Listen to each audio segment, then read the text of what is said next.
The door before you slowly drew shut. You could no longer hear the raucous sound of the men from within the den. The faint scent of cigarette smoke, however, lingered in the air. Staring vaguely at the closed door, you noticed something was amiss. The maid, who had been holding your hand, was no longer at your side. You glanced around, but she was nowhere in sight. Down the corridor stretched only darkness. Not having anticipated this, you were unsure how to react. What's the matter? You lost, or you just trying to take in the sights? A voice called out to you, but it was not the maid's voice. Caught off guard, you spun around, confused, in search of the source. Where are you looking? I'm over here. There you go. A little more to the left. Following the voice's instructions, you found yourself facing a wall. You look like you've just seen a ghost. Hey now, come on, don't turn away. Yep, you got it. I'm the one talking to you. The voice was coming from within the painting. When you had passed by this wall on your way to the third door, a magnificent landscape painting had been hanging there. But now, the canvas was a deep shade of black, as if it had been dipped into a vat of ink. Been a while since I've talked to anyone. So tell me, you can hear me all right, can't you? Splendid. Been so long since I've had a conversation, I was afraid I might have forgotten how to talk. So tell me, who might you be? You don't know? Well, isn't that quite the pickle? Then how about we have a little chat, eh? You got yourself turned around and aren't sure where to go, yeah? Well, I'll be happy to tell you anything I can, just ask away. The painting sounded rather high-spirited. Perhaps he was simply excited to have the opportunity to speak with someone. So you decided you would ask the painting a few questions. Who are you? Me? Well, as you can see, I'm a painting. Why did I end up as a painting? Hard to say.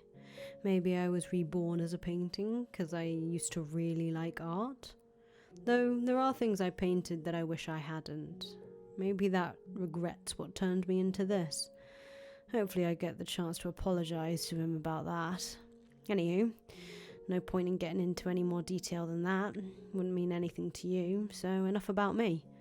Alright, you don't know anything about yourself. A shame that. Alright then, a favour for you, since you can't tell me about yourself. If you run into him, could you tell him I really regret what I did? I know, I should tell him myself, but, well, as you can see, I'm stuck here. Can't move an inch, so I gotta ask for help. I feel absolutely terrible about painting that picture.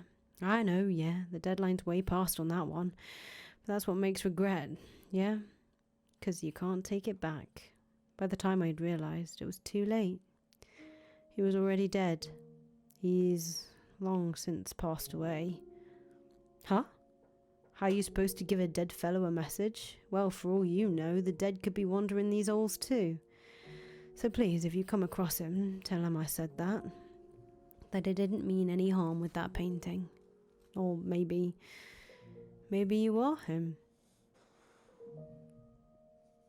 Who am I? Just because you don't know who you are doesn't mean you can go around asking other people. I'm not a person, you say? Well, no, you're right, but I'm not gonna know anything about you that you can't tell me yourself. I mean, from where I'm standing, you look almost like a walking cloud of shadow.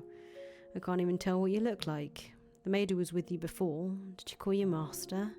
I see, but the question is, which era's master are you? How many doors have you been through? 3 doors, eh? And of those, did any of them bring anything back? Ah, well, it's not an easy thing recovering yourself. Or maybe you weren't behind any of those 3 doors. Yeah, that's gotta be it. That was your first time witnessing those tragedies. Yours is another door. So tell me, how do you feel looking behind those doors? Was it frightening, saddening, heart-wrenching? Well, let me tell you something. You were able to bear them because they weren't your tragedies. If the next door you open is yours, will you be able to bear it? Will you be able to accept your own tragedy? It's one thing seeing others suffering, but your own? If you have to face emotions you wanted to keep buried, secrets you wanted to keep hidden away, and pain you wanted to forget, do you think you'll be able to accept them as your own? If you can't, I wouldn't blame you. I wouldn't accuse you of running if you chose not to reclaim them your old self. Nothing wrong with erasing your memory of something if it was so bad you didn't want to face it in the first place. Let it be rewritten as someone else's story. That'll make it a whole lot easier on you, because you never know. The most unfortunate tale of all may well be your own. Or perhaps that goes for everything about you. You won't know till you see it. Well, that's true enough. But once you do, there might not be any turning back. Or do you mean to reclaim your old self no matter the cost? If you do, if you are sincerely prepared to do that, then be wary of the tale that comes next. Any tragedy that seems too beautiful to be real is precisely that, a fabrication. If it turns out you're someone from behind the next door, then perhaps you're my... What is this place? Oof, talk about some hard-hitting questions. I'm probably not the one who'll be able to answer that for you. I don't have a very deep connection with this mansion, you see.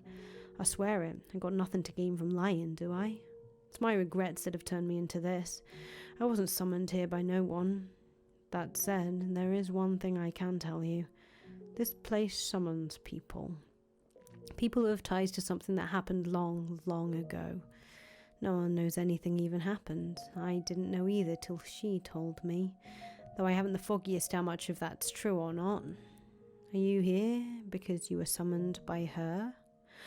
Or did you come here of your own will to find someone? If you came here of your own violation and you weren't summoned by her, then mayhaps you'll be the one who can break. Who is the maid? Might as well ask her that directly, but she won't say till you've regained your old self. I see. Well, in that case, if you want to know how, you know what you got to do. It's entirely up to you whether you make an ally or an enemy out of her. There's no guaranteeing she's even right in the head. You never know. Maybe you're not the only one who hasn't found themselves.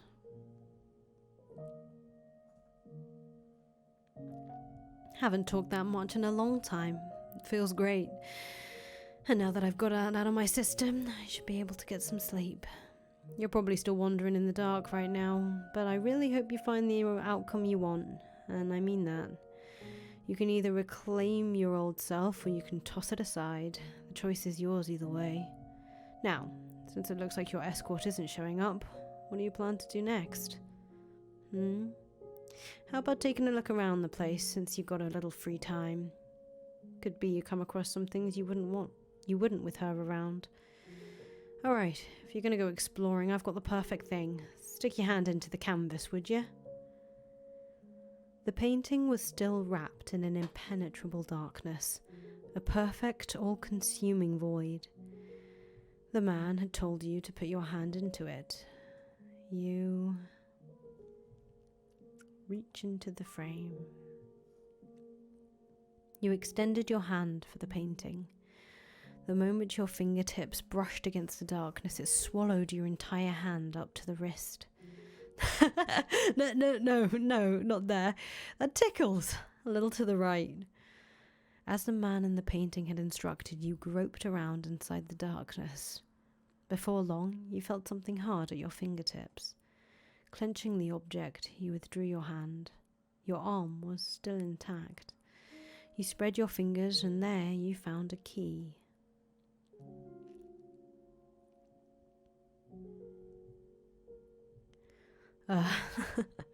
That tickled. With that key, you can access the master bedroom. A while back, she tossed it into me. The damn little bug. So yeah, it ain't mine. Don't worry about giving it back. However, there's something worth seeing in there, if she felt the need to toss that key. Alright, well, I'm gonna get some sleep. You take care. If you happen to learn my name, come pay me another visit. Should the fancy strike you. Having said that, the painting fell quiet. In your hand lay a small key. It seemed rather antiqued and vaguely familiar. Silence once again drew over the corridor. You stood there all alone, no sign of the maid. After considering it for a few moments, you decide to explore the mansion on your own. Oh God. Where shall we go? We have the key.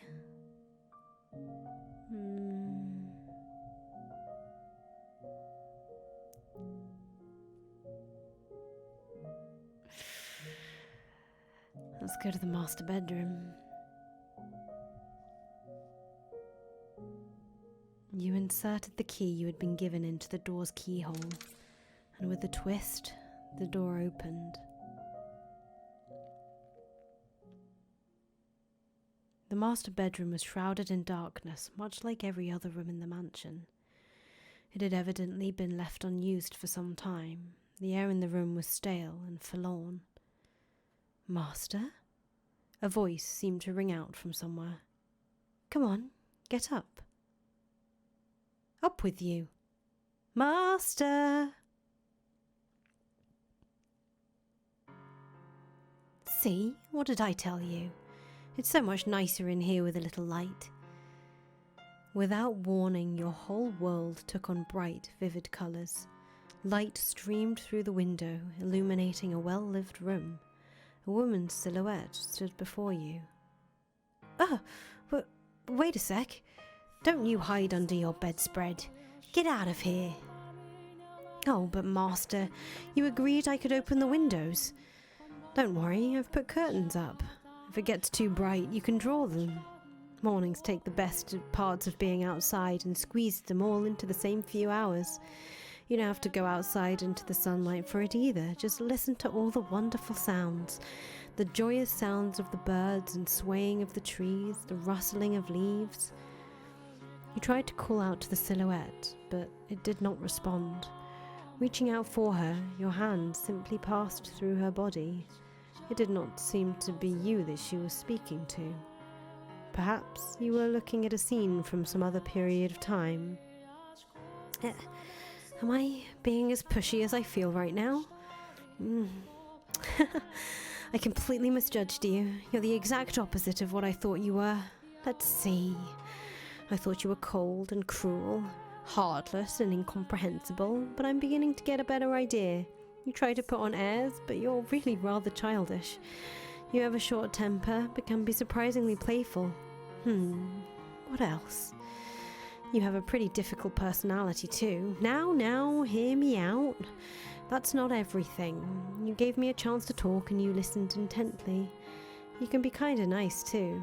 We agreed that we would live together, not just in the same house. We've got plenty of time to add more to the list. And I hope you can make your own list about me too. This is just the beginning after all. We've got a long, long time ahead of us. Plenty enough to get to know each other, no? Let's not waste any time then.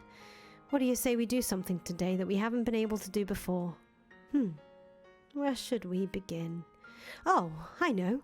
We can get this place cleaned up. Now that there's some actual light in here, we can see all sorts of things we'd probably rather not. Like dust. All over the place.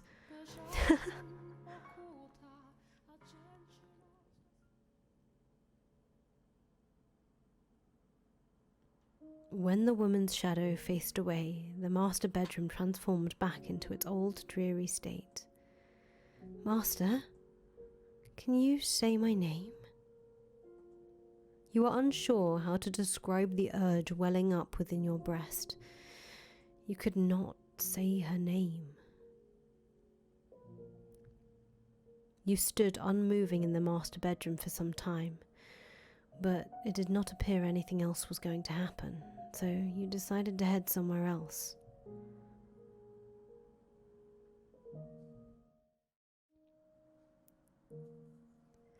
So I'm gonna call for the maid.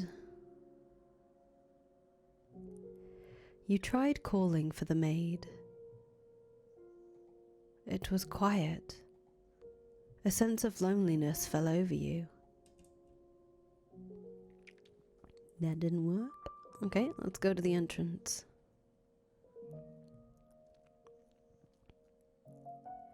You made your way to the mansion's entrance. There was no one around, nor any sort of light. Groping through the darkness, you found the front door, which was sealed shut with a heavy bar. You pressed against the bar, but it remained firmly in place. The door did not budge either. It seemed you could not leave the mansion. Burn the witch. Crucify the impure. When you made to step away from the entrance, you heard a muffled voice. You looked around, but were unable to determine the source of the voice. Nor could you be sure whom you had heard earlier. Giving up on finding anything at the entrance, you decided to head somewhere else. Okay, let's go to the fireplace.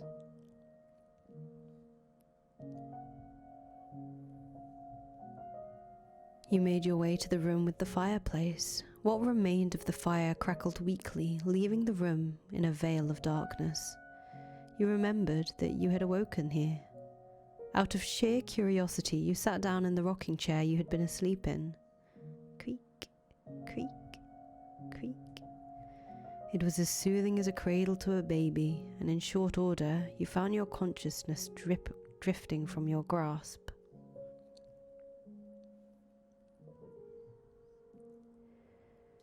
Reading a story by the fireplace like this almost makes it feel like we're in another world, doesn't it, Master? I bet that's why troubadours perform at pubs, so they can be near the fire. Oh, you're such a cynic, but that's okay. Say, do you remember when I first arrived here? When I was cleaning the library?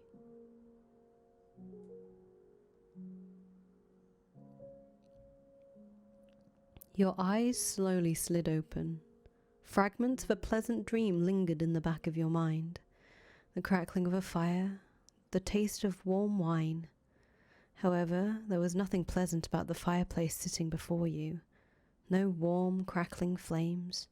In fact, the brisk air of the room overpowered the remnants of the embers left there. A chill ran down your spine. Afraid you might freeze stiff if you stayed there much longer, you resumed your exploration of the mansion. To the den.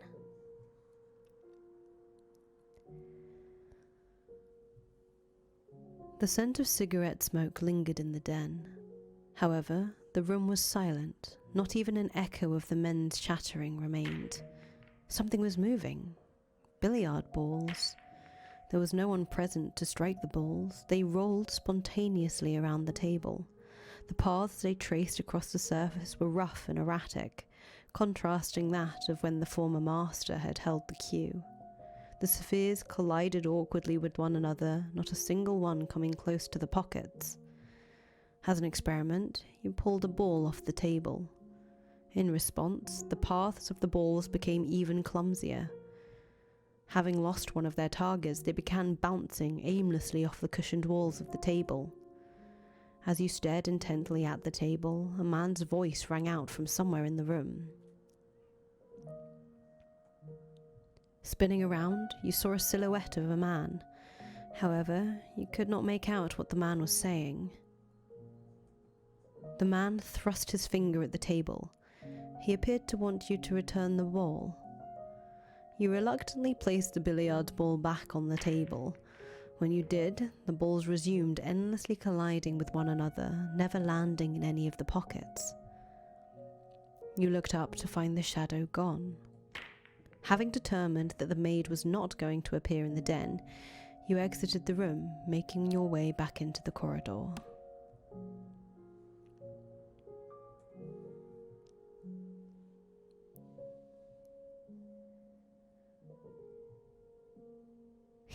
Look, your head is covered in roses. Oh, you got petals on the book. This isn't mine. I can't afford to. Though you could hear the sound of children laughing, you could not see them. Regardless, their cheerful voices warmed your heart. You decided to linger there in the garden for some time. Along with the children's laughs wafted a sweet fragrance. The wind blew, whisking flower petals up into the air. It was an enchanting sight. But after a while, the roses began to wilt. You could no longer hear the children's voices either. A young man stood alone in the withered rose garden. As you drew nearer, you called out to the youth, but the young man did not appear to notice you.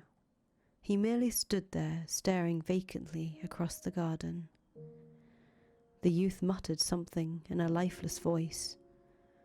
"This isn't what I wanted. I just wanted a normal, peaceful life. I can't bear being alone. I can't take this. Someone get me out of here. Oh, God, tell me that I'm not the bad one here." You tried to call out to the young man several times, but he did not seem to hear you. He simply continued muttering to himself. Before long, the youth's shadow faded into nothing. Unable to bear the chilly air any longer, you stepped back into the mansion.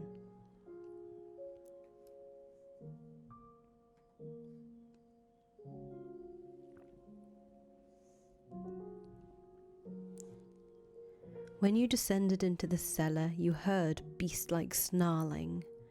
Along with it came a sour odour and the sound of ripping flesh. You could not see the beast, but that did not make it any less unpleasant. You made to retreat from the cellar. But before you could, a shadowy creature lunged at you. You reflexly squeezed your eyes shut. After several moments, you opened your eyes again to find a silhouette of a man standing in place of the beast. You and the shadow stared at one another for some time. You asked the shadow a question, and the shadow responded. However, you had no idea what it said. The shadow seemed to be trying to communicate something to you, but trying to make sense of something you could not understand was pointless. Having no reason to remain in the cellar any longer, you made your way back upstairs.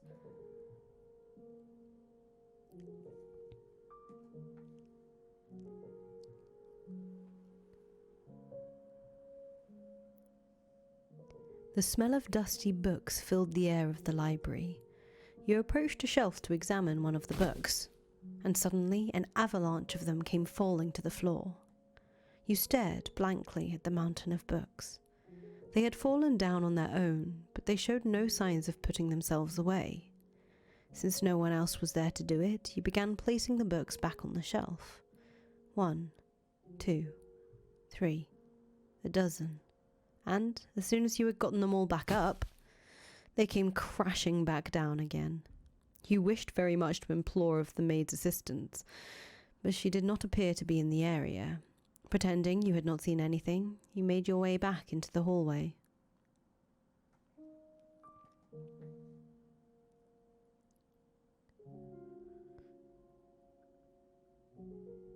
You approached the stained glass window. An array of pews was arranged facing the stained glass.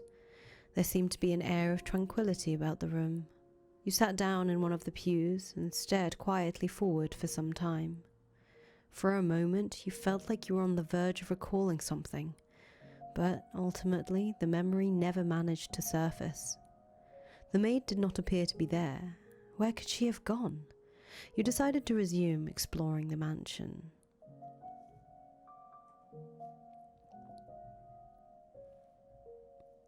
You tried calling for the maid.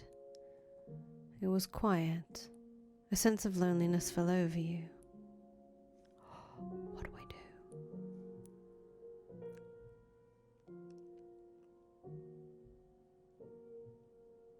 You returned to the room with the stained glass window. You had searched throughout the mansion, but had no luck finding the maid. You felt somewhat tired, though you weren't quite sure whether it was physical exhaustion or otherwise. You had little interest in doing any more moving about. Taking a seat in one of the pews, you gazed up at the stained glass. Staring solemnly back at you was the archangel said to weigh the souls of the deceased. Perhaps he was trying to weigh your soul.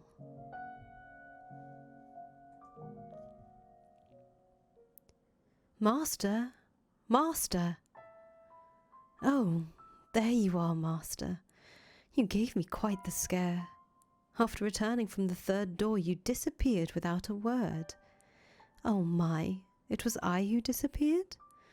That is quite strange. I did not go anywhere as far as I am aware. Nevertheless, I am glad to have found you. I would have been at a complete loss for what to do if I had been separated from you yet again. I did indeed say that when you first arrived. I have been waiting for your return for a very long time, for centuries as a matter of fact. That would make me a ghost then, you say? I am very much not a ghost. Would I be able to hold your hand if I were? Saying this, the maid took your hand. It was cold enough to send a shudder down your spine, and completely devoid of life. Though, as chilling as it may have been, you still took comfort in the feeling of her hand in yours. The maid looked down at you with gentle eyes. After a few moments of silence, she sat down beside you. The stained glass is quite beautiful, is it not? Every time I see it, it brings a tranquillity to my heart. A dreadful, deep-rooted curse afflicts this mansion. However, this room is the one exception. Can you feel the purity that hangs in the air, Master? Yes? What is it, Master?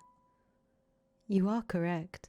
The stained glass window had been shattered and was not present in the time period of the previous tale. I wonder. Perhaps it is because the mansion we are in presently resides in a realm separate from the real world. We are in a world constructed from myriad memories and histories. I am sure that when you regain your old self, Master, the mansion too shall be restored to its original state. So do try and remember, all right? Oh, yes.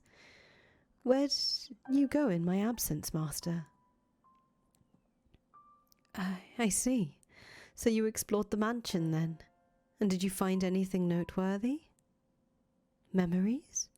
I'm not quite sure what you mean. How peculiar. As a servant of this house, I pride myself in being aware of most everything present within these walls. I wonder whose memories they could be. The key to the master bedroom? Why did I throw away the key? I beg your pardon? You say a painting told you. You could see perplexity on the maid's face.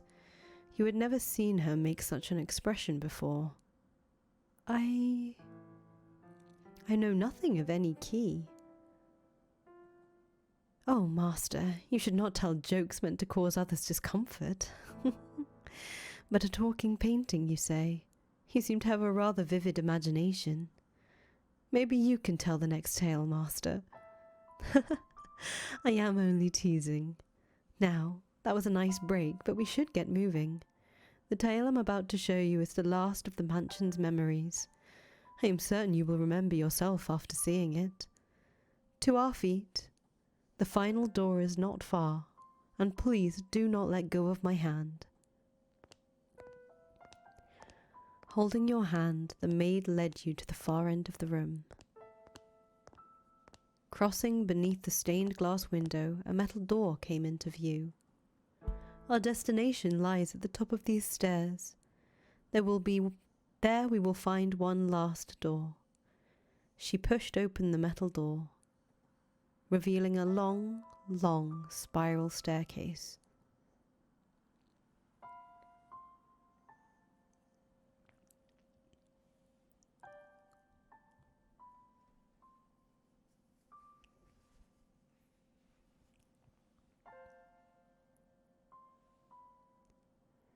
It will be a bit of a walk, so let us be on our way. And please do watch your step. This is called an observation tower. Normally, towers such as this were built in castles or churches, so it is rather strange for there to be one in a mansion. The last door I wish to show you, Master, resides at the top of this tower. Rectangular windows were carved out of the stone in several locations, along the way up the spiral staircase. You attempted to peer out of one of the windows, but all you could see was a thick layer of fog. Perhaps the maid's suggestion that the mansion did not presently reside in reality was in fact correct. With each step upward, you found yourself gripped by an indescribable sense of anxiety. The feeling somewhat resembled irritation or annoyance. Sensing this, the maid tightly gripped your hand. There is nothing to worry about. You will be fine. It is all in the past. No matter what may happen, so long as you do not let go of my hand, you have nothing to fear. You and the maid continued climbing the stairs, up and up, around and around, marching ever nearer the supposed final door. High up into the tower, as the light from below drew distant, a rotten wood door came into view. Patches of what appeared to be blood stained the surface, and holes had been bored into it with sharp objects of some sort. You heard a scream from far below, where no one should have been. Kill the witch! Kill the witch! Kill the witch! Burn her! Burn her! Burn her! You were struck with fear. The next moment, the maid opened the door, and then you slowly descended into darkness.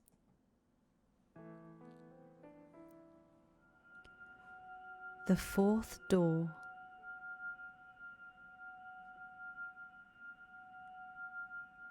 $10.99.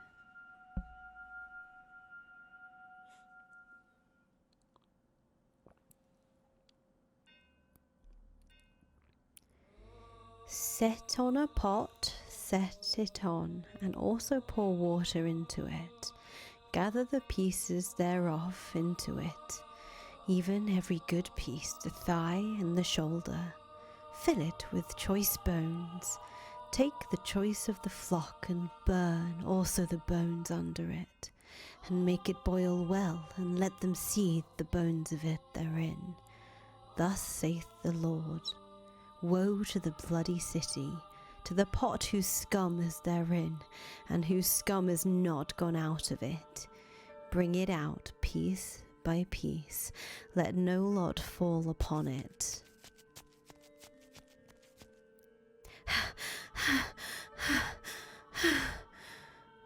Where is she?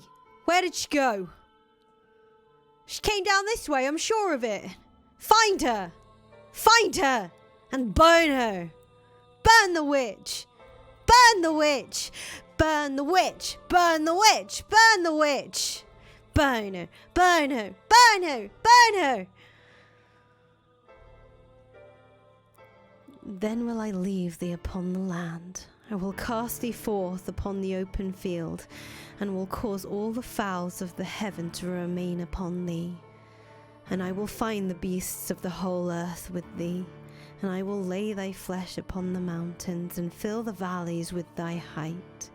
I will also water with thy blood the land wherein thou swimmest, even to the mountains, and the rivers shall be full of thee. And when I shall put thee out, I will cover the heaven, and make the stars thereof dark. I will cover the sun with a cloud, and the moon shall not give her light. All the bright lights of heaven will I make dark over thee, and set darkness upon thy land. I seem to have lost them. Now, where am I? Where should I go from here? What am I to do? Darkness spreads as far as the eye can see. Not a ray of light shines down upon me. All that strokes my cheek are tendrils of darkness. Every passing day, every fading hour, my world is engulfed in ebony. There exists no kindness in this shadow, only solitude. I've lost track of how long I've been on the run, wandering aimlessly, lost until I arrived in this dark forest. I no longer have anywhere to go. Oh, Father, who art in heaven, I kneel to thee within my heart and ask of thee thy blessing. O Father, who art in heaven, I ask of thee to shine thy light upon me and show me the way. Please have mercy upon my soul. O Father, who art in heaven, I do love thee dearly. Hallowed be thy name. Please show me the way. I may be shunned and persecuted, and I may have no place to go, but nevertheless I am unable to give up on life, to cast aside my hope.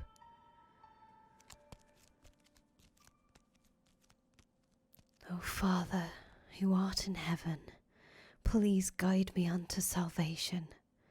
O Father, who art in heaven, please guide me.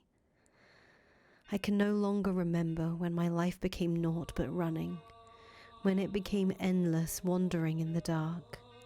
And now, when I've reached the point where I've long since forgotten my hunger and thirst, my voice has become hoarse, my vision gone, blurry, and my consciousness begun sinking into a hazy morass.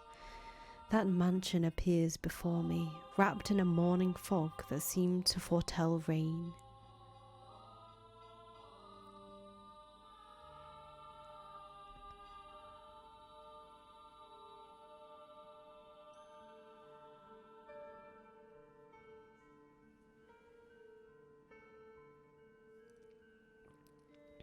Oh, my. The mansion comes into view like the world fading in after a dream. It doesn't appear as though anyone lives here. All the windows are either boarded up or shuttered, as if it's long since been abandoned. A tower, which seems out of place in a personal residence, stands tall beside the mansion. The whole building seems as though it could disappear with the fog. It has an unwelcoming presence, freezing me in my tracks. However, if this is where you have led me, then I shall follow your guidance. Having nowhere else to go, this mansion is my only salvation, the light that guides my way, and so I must have faith in no matter what I find. Whether spirits or wild beasts dwell within these walls, that this is where I will find peace.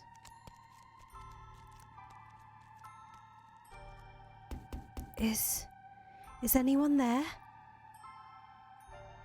I guess it is abandoned. That makes sense. It would be more unusual for someone to be living in a house so deep in the woods, so far from civilization, like it's been forgotten to time. I can't imagine anyone spending their days here. I place my hand on the front door. What if I can't get in? I very much doubt I'll find anywhere else to stay, wandering around through the woods. If the door doesn't open, then I'll die out here in the forest. I've come to accept much, but I'm not ready to forfeit my life yet. Please, open. The door is heavy, and though it seems to protest my attempts to enter, it still opens much easier than I was expecting. I was worried over nothing. Looking in, I get the strangest impression light is being swallowed up into the mansion's depths. Rather than going inside, it feels as though I'm about to step outside the boundaries of this world. When I close the door, it's so dark I can't even tell where I'm walking. I wonder if the window's open. Though I manage to fumble my way over to a window, it's tightly shuttered, and the shutters are caked with rust. I'm probably not getting it open without a fight. If only I had some source of light. I can't even see my hand waving in front of my face. It feels like the floor will fall out from underneath me, and I'll sink into eternal darkness if I don't watch my step.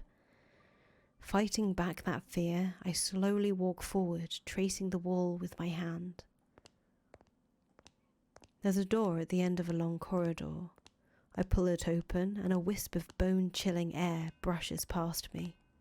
It's too dark to see anything, but I can feel something different present in this area than the rest of the house.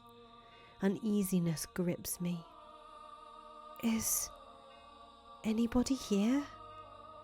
My voice simply disappears into the void. No response. As I'm pushing forward through the freezing air, for a split second I spot a shimmer of light. Squinting my eyes, I'm able to make out a large window. Unlike the others, it's not shuttered, but covered by drapes. My chances are slim, I imagine, but if there's even a slight possibility of getting some light in here, it's worth a shot. So I pull open the drapes. The next moment, faint but colourful light shines down on me. It's a stained glass window. From beyond the glass, I hear the subtle pitter-patter of rain. I guess it finally started. The different colours of light blend into a milky white, dim but wondrous. It's gorgeous. Why would someone cover this up? It's beautiful. With a little more light, it'd be... Please do not touch the drapes. Or the windows. Suddenly, I hear a voice, and I can sense someone else in the room. The man's voice is emotionless, neither deep nor high. Before long, he comes into view, illuminated by dull orange candlelight.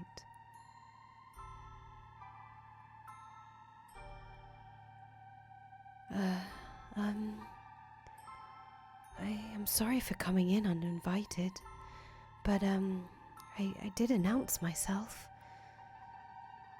The man stands there, practically blending in with the darkness. Has he been there the whole time? He's staring straight at me. His gaze wavers slightly, but not long enough for me to read anything in it. The candle in his hand and the light from the stained glass window are the only illumination in the room, neither of which are particularly bright. As a result, his outline is faint and blurred. It gives off the impression that he might vanish entirely between blinks. My apologies. I assumed the house was abandoned. I suspect you would have preferred it to be abandoned. Not at all. Is this, do you live in this mansion? Yes, I have for a very long time. I thought I had barred the front door, but it would seem I left it open.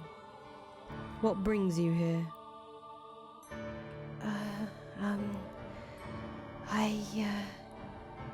If you're lost, I am happy to give you directions. There is a village west of here. It should take you maybe half a day on foot.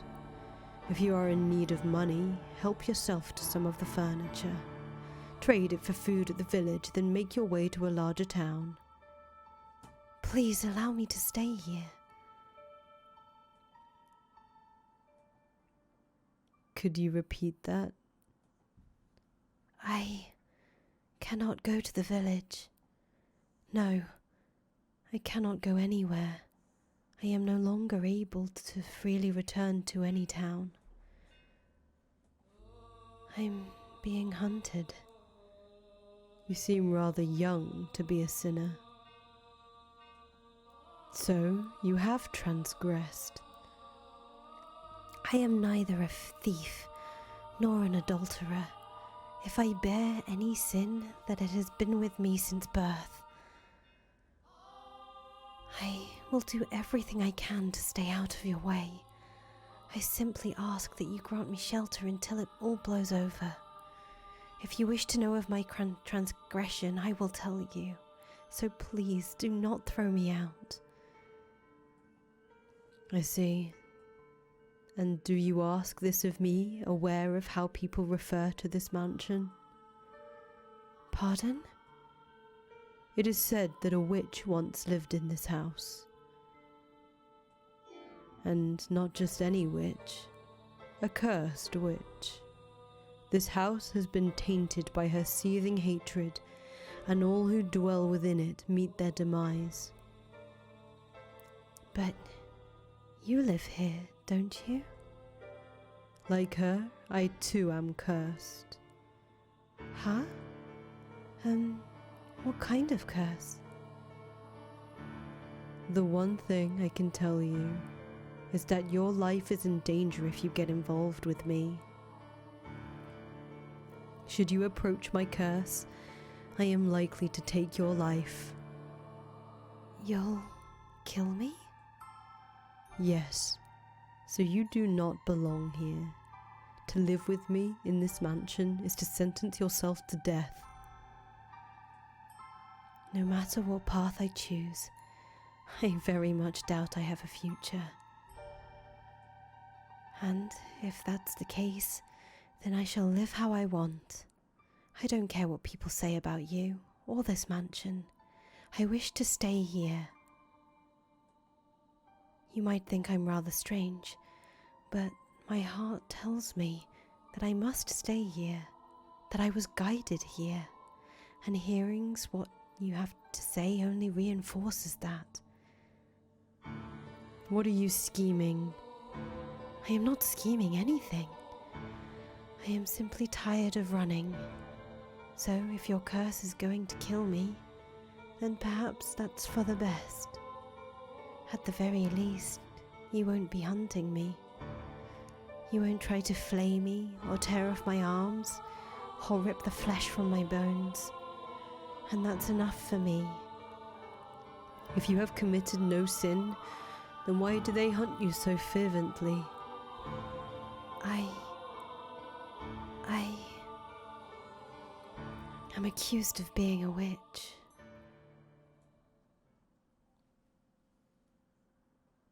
Master, please, wake up. Return to me.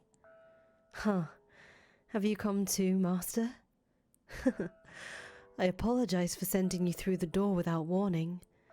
It must have given you quite the scare, but I beg your forgiveness. I heard a terrible screaming from down the stairs and I panicked.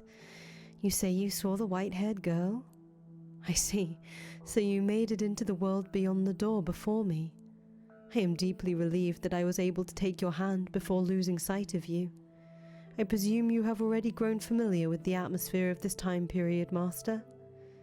If you have seen her as you said, then you should have a basic grasp of the situation. She was a very misfortunate girl in this era, accused of being a witch, abused and persecuted. Her life was in constant danger. It was, again, her appearance that brought this upon her. That snow-white hair and those ruby-red eyes clearly differentiated her from everyone else.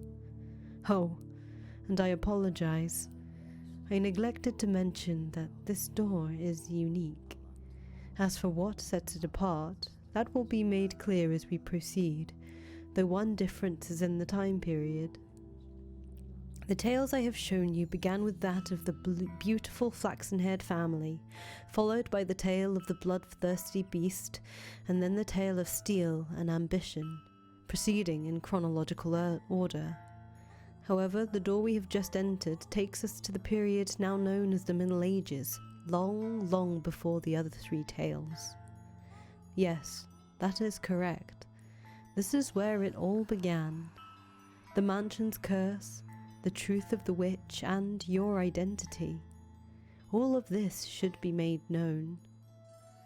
If, after this tale, you are still unable to reclaim your old self, then there is nothing more I can do. This door contains the last tale I am about to tell you.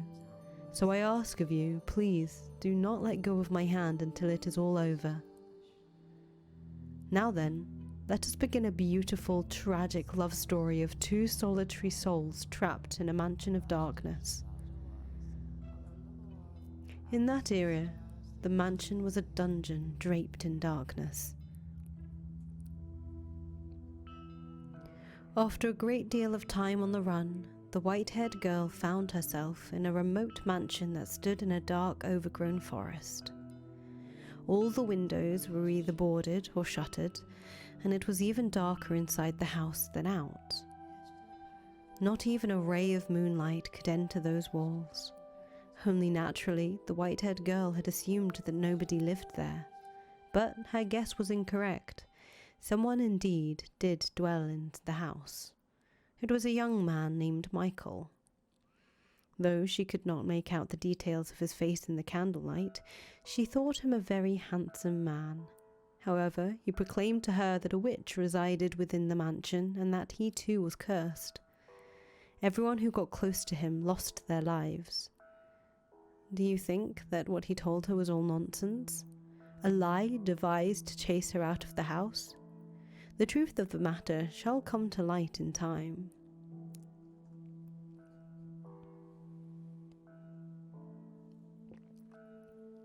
Despite Michael's assertions, the white-haired girl decided she would take up residence within the mansion. This era's white-haired girl was younger than the others. She was still in her early teens, young enough to be seen as still a child. But she was neither as self-centered nor irresponsible as you might expect of someone her age. She was very delicate and reserved, and acted with a great deal of modesty and restraint. The accusations of her being a criminal and a sinner were grossly inappropriate. Nevertheless, she was still chased from her home, barely managing to flee to this mansion with her life. Now, the white-haired girl thought it would be rude to simply take up space in the mansion, so she chased down the master Michael and asked, Is there anything I can do to help? I will clean, or cook, or do anything, just let me know. I want to repay you for allowing me to stay here. You need not feel indebted to me. The weight of that obligation will only turn into disdain. But, I can't just stay here and do nothing. Do whatever you like, as long as... As long as? You do not enter my room. That is all I ask of you. He said emotionlessly, turning away and walking off. Michael was not, I believe, spurning her. He was merely disinterested. He did not treat her disrespectfully, nor did he seem averse to her presence.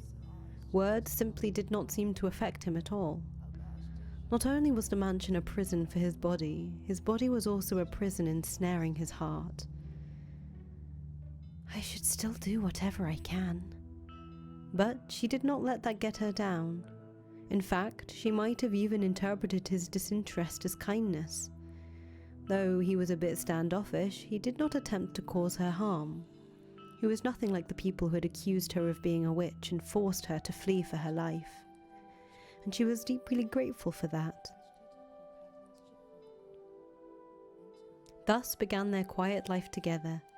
Michael, who avoided contact with others, and the white-haired girl who had taken a great deal of abuse from others. Two people who knew hardly anything about one another, who were too distant to really be said to be living together. Michael spent most of his days in his chambers, so they only ever saw each other occasionally, and they hardly ever spoke. Though they stayed in the same house, they both still lived solitary lives. Nonetheless, the white-haired girl wanted to get to know Michael better. She wanted to know why he called himself cursed, why he lived alone in this dark mansion. How many days, how many years had he spent here in solitude? And while she waited for the opportunity, she also started doing things around the house. The first project she set out to take care of was cleaning. As the windows were all firmly shut, her only source of light was candles. For whatever reason, there was a great deal of candles stored in the cellar. She wondered where on earth he had acquired so many, but she never found the opportunity to ask him. It was difficult to even see all the dust and cobwebs with only candlelight, and considering the poor airflow through the house, she was afraid her efforts were going to be in vain. Still, she persisted, sweeping and wiping things down one room at a time. Eventually, she made her way to the library. The dust that had settled there was much heavier than in any other room, with each breath she had to fight back coughs. It was not a room one would normally be comfortable spending much time in, but the sight of so many bulky volumes lining the shelves sent her heart aflutter with delight.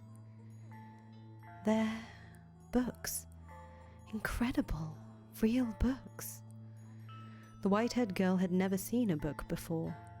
She had heard people describe them, but that was the first time she had ever seen one in for herself. Parchment was a very valuable commodity in that era. It was something monks or scholarly priests made use of, and not a material one could easily acquire without some degree of social rank. Books were not printed with machines, but copied by hand. A single volume took an incredible amount of work to create. Even the process of binding was an art. Standing before a shelf, she stared intently at the spines. There's so much dust. Does he not read any of them? Just a peek. Just a tiny little peek, she said, making excuses to the empty room as she reached her hand toward one of the books. The tomb that caught her eye was on the upper shelf. It bore gorgeous jade embossing and looked like it belonged in a treasure chest. Almost. Though she tended to act older than her age, the white-haired girl was still in her early teens and not especially tall. Even standing tiptoe, it was still just barely within reach. At long last, her slender fingers made contact with the spine, and she began to pull the book toward her. Ah! The library that sat abandoned for some time caused the covers to stick together. So, when she attempted to pull one out, several others tilted with it. And then, almost all the books on the shelf came avalanching down onto her. Ah! Ow! The white-haired girl groaned, buried under a mountain of parchment. She hoped she had not damaged any of her host's valuable collection, for the mess was enough of a setback already in her attempt to express her gratitude. Looking around, she saw one volume that was almost half torn in half.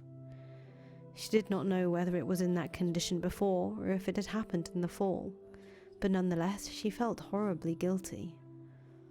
Sitting there, unable to get back to her feet, tears began welling in her eyes. Then, suddenly, a shadow fell over the dejected girl. It took a book in its hand and returned it to the shelf. For a brief moment, the shadow's hand reached hesitantly towards the white-haired girl, then changed course toward another book.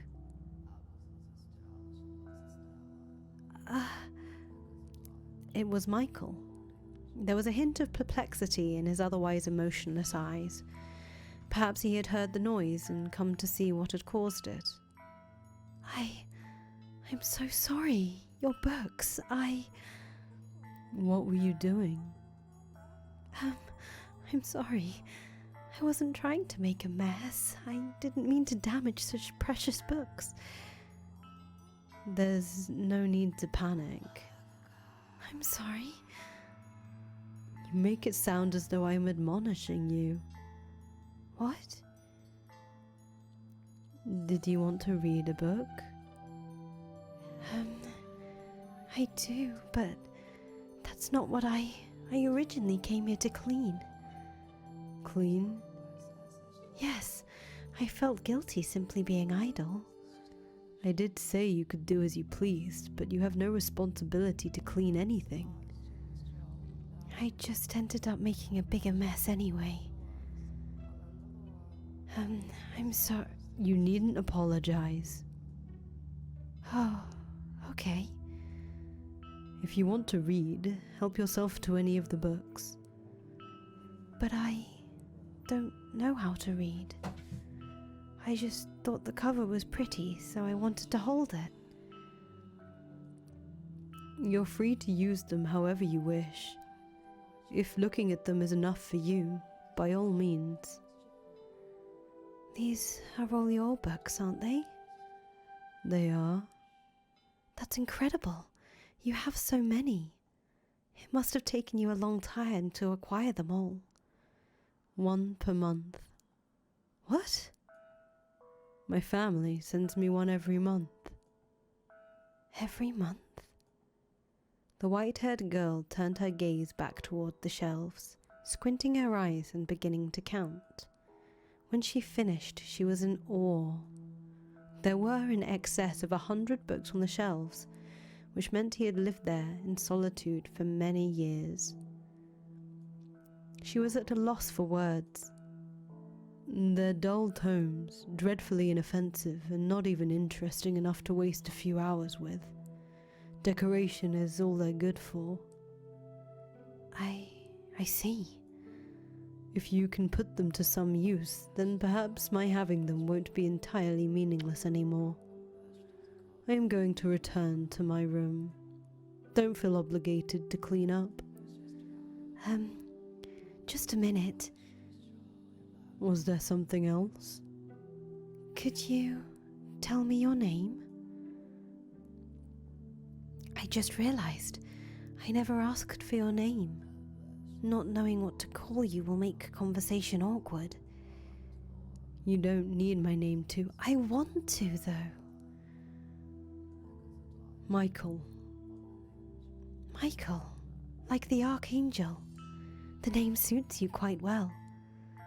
It suits me? It does. Although it's difficult to see you in the dark, you seem to be a very handsome man, befitting of your name. I beg to differ. Giving me his name is the highest form of mockery. I expect the real Archangel is probably rather annoyed by it. I don't know. I think it's a wonderful name. And your? No, never mind. Oh, my name? My name is Giselle. Please call me Giselle. Oh, thank goodness. For what? That I was able to get your name and talk to you for a little bit. We haven't seen much of each other since I first arrived, so I'm glad that I got to hear your voice. So very glad. You gain nothing by speaking to me. You have no responsibility to do so, and there is no need for you to feel joy about it. I'm not pleased out of some sense of responsibility or necessity. It's just depressing, not being able to have a conversation with someone living in the same house. You do not understand me at all. As I said on that first day, my curse will one day kill you. But I'm still alive, aren't I? You are welcome to believe I am lying, or that I am merely out of my mind, but it will be too late when you realize the truth. I'll be fine, I'm sure. And even if I do die because of your curse, I promise I won't hold a grudge. Could you possibly be keeping away from me out of concern? No, I simply have no interest in interacting with anyone. I would like to interact with you. If you don't mind, that is. As I told you, you have nothing to gain from that. I have nothing, not even words, to give you. My body is but a shell, even if I were not cursed. My presence would do naught but cause you discomfort. I don't think that's true. I don't believe that there's anyone in this world with absolutely nothing.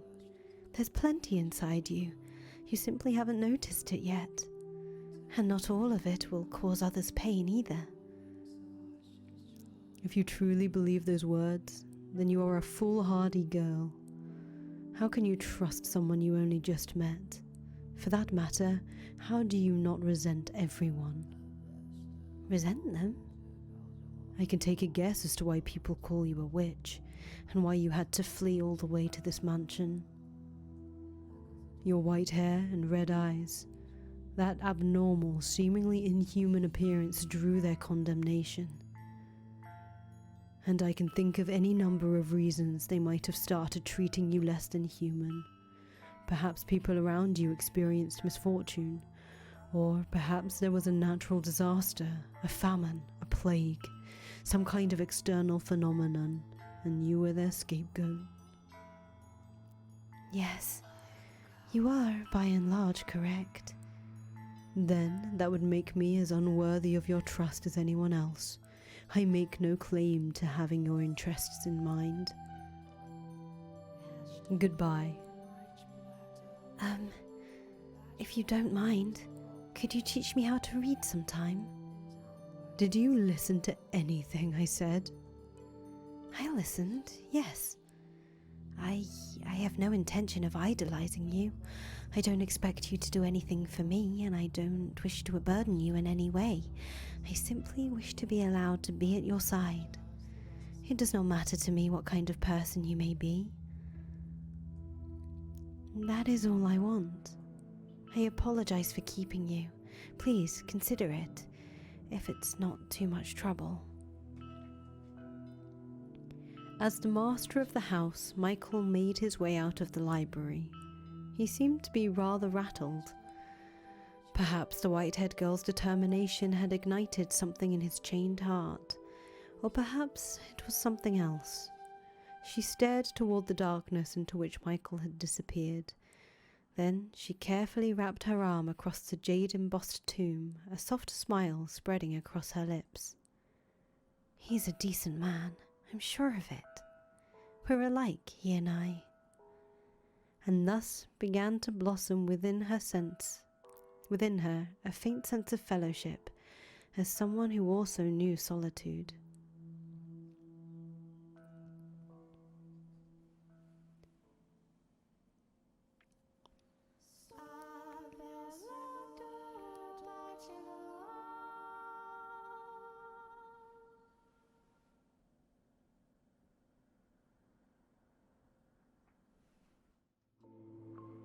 It had been about a week since the white-haired girl had taken up residence in the mansion. Staying at that house deprived of light was, I imagine, a very claustrophobic experience. To anyone blessed enough to have sunlight as a part of their everyday lives, it would have been unbearable. But for her, the mansion, with its prison walls and lack of either illumination or recreation, was the one place she could find respite. She and Michael continued to be distant, however. He spent most of his time in his chambers, which he had explicitly told the white-haired girl to stay out of, leaving her unable to close that gap. Nonetheless, on the occasions they did cross paths in the hallway, their eyes would meet, if but briefly. It was never for more than a few seconds. Whenever she saw him, she made a point of giving him a smile. He never said anything, but still, when she had first arrived, he would not even meet her gaze. He seemed to be taking more and more notice of her. One day, the white-haired girl stood in the cellar, a frown on her face. Well, this is troubling. I can't go down to the village, but if we don't do something soon... The cellar was where their food was stored. An assortment of non-perishables and dried foods, smoked meats and cheeses. Her daily meals were taken from the supplies there.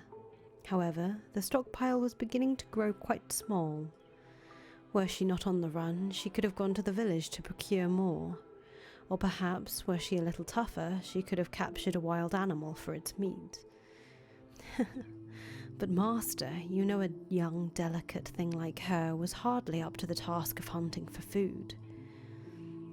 How does he normally get his supplies, I wonder? From there, other questions about Michael started rising in her mind. No matter how lifeless he seemed, surely he still had to eat, right? The white-haired girl nodded, then made her way out of the cellar, intending to head for his bedchamber.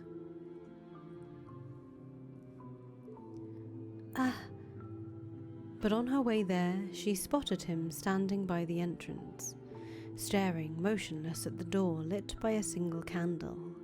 He appeared to be waiting for something.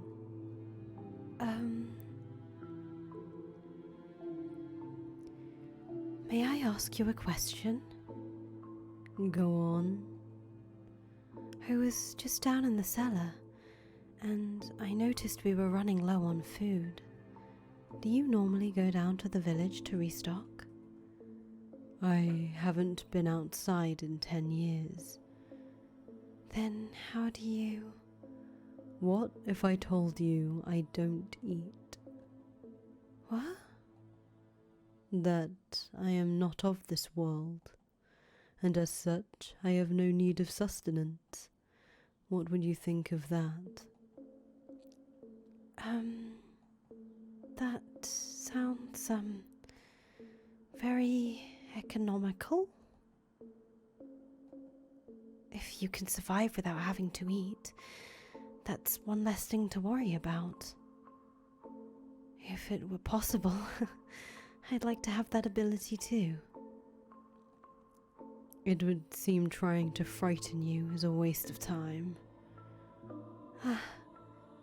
Was I supposed to be afraid? Never mind. It doesn't matter. You asked about the food in the cellar. It's getting to be about that time. Wait, and you will find out. What do you... It's here. Oh? If you want to know where my supplies come from, open the door. But, I'm in hiding. There's no one at the door anymore. The knock is nothing more than a signal.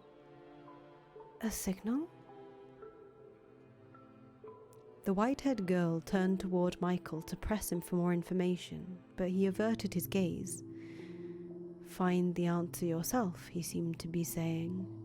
She took several moments to gather her will, then marched over to the door. So bright.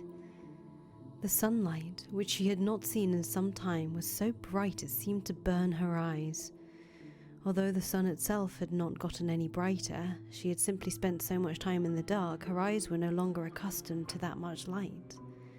The colour of her eyes made them quite sensitive to light already, so when she stepped outside, her whole world went bone white. The white-haired girl stood motionless for 10, perhaps 15 seconds, and when her eyes had finally adjusted to the light... What's this? She noticed a crate on the ground at her feet. She turned her head back to ask Michael about the box, but the mansion was so dark it appeared to be wholly severed from the outside world. From where she stood, she was unable to distinguish Michael from the shadows. A pang of nervousness struck her. She wanted to return to that darkness as quickly as possible. The white-haired girl had come to yearn for that world without light more than the one with. The crate was fairly hefty. The slightly built girl had considerable difficulty bringing it into the house, but eventually she did manage to drag it through the front door. And then everything went dark once more, except for the faint flicker of a candlelight floating in the air. You can leave it there. I'll take care of the rest.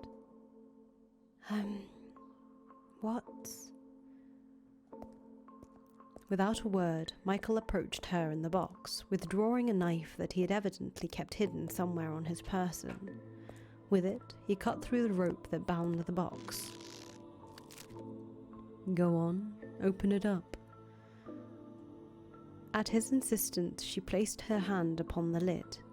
She had no idea what lay inside this unexpected delivery. Whoever had bought it was already long gone. Staring at the strange box, she was racked with nervousness. However, what she found when she pushed aside the lid was completely ordinary food. Is something amusing? It was just rather anticlimactic. Here, I was worried about what might be inside. We were just talking about the supplies in the cellar. So we were. It completely slipped my mind. This should last us for some time. It's all preserved, just like what's in the cellar. But I don't understand. Who would deliver all of this to you? There should be a book in there as well. What? Oh, there it is.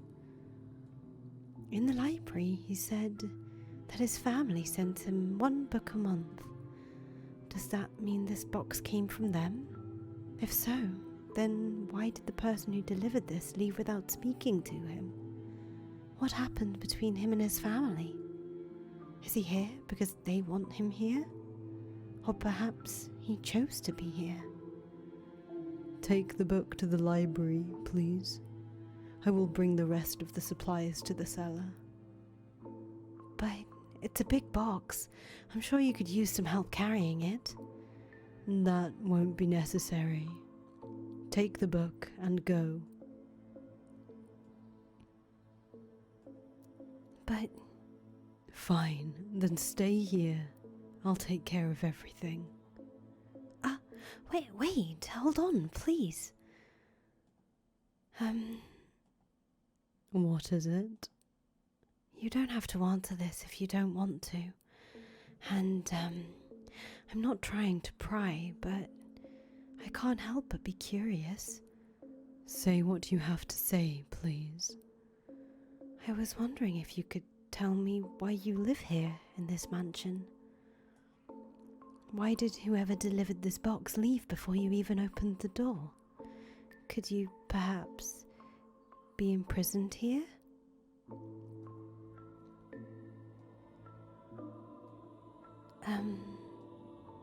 I told you this the very first day.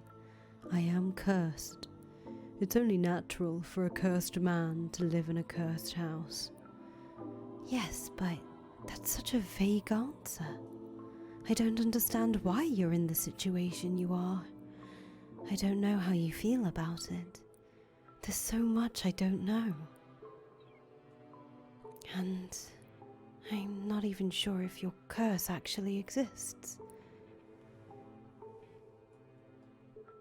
I see. That is a perfectly reasonable doubt from your point of view, having been branded a witch because of your appearance.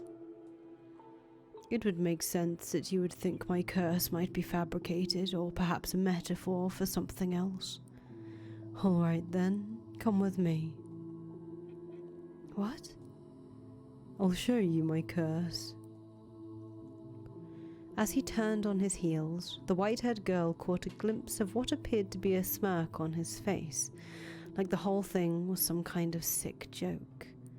That smile carved into his mask was far colder than any look of annoyance or rejection. But despite the twinge of nervousness, she still followed after Michael. As much as he might have stood out in a crowd with such height and long hair, his presence was almost entirely eroded away by the darkness. She felt that he could simply fade away into nothingness at any moment. Many things are buried here. Huh? Mice, insects, wild cats and dogs. Have you ever thought it strange how little life there seemed to be around this mansion? You're right. I haven't seen a single creature since I arrived. The only sound you can hear is the wind blowing. Now that you mention it, it did seem peculiar. They were all killed by me. Or rather, they lost their lives because of me. You have your answer now. A butterfly fluttered its way into the ruined garden, dancing up and down through the air. Michael held out a finger before himself, and the butterfly, mistaking it for a branch, drifted down upon it to rest its wings. Had the scene stopped there, it would have been a picturesque moment. All that comes in contact with me loses its life.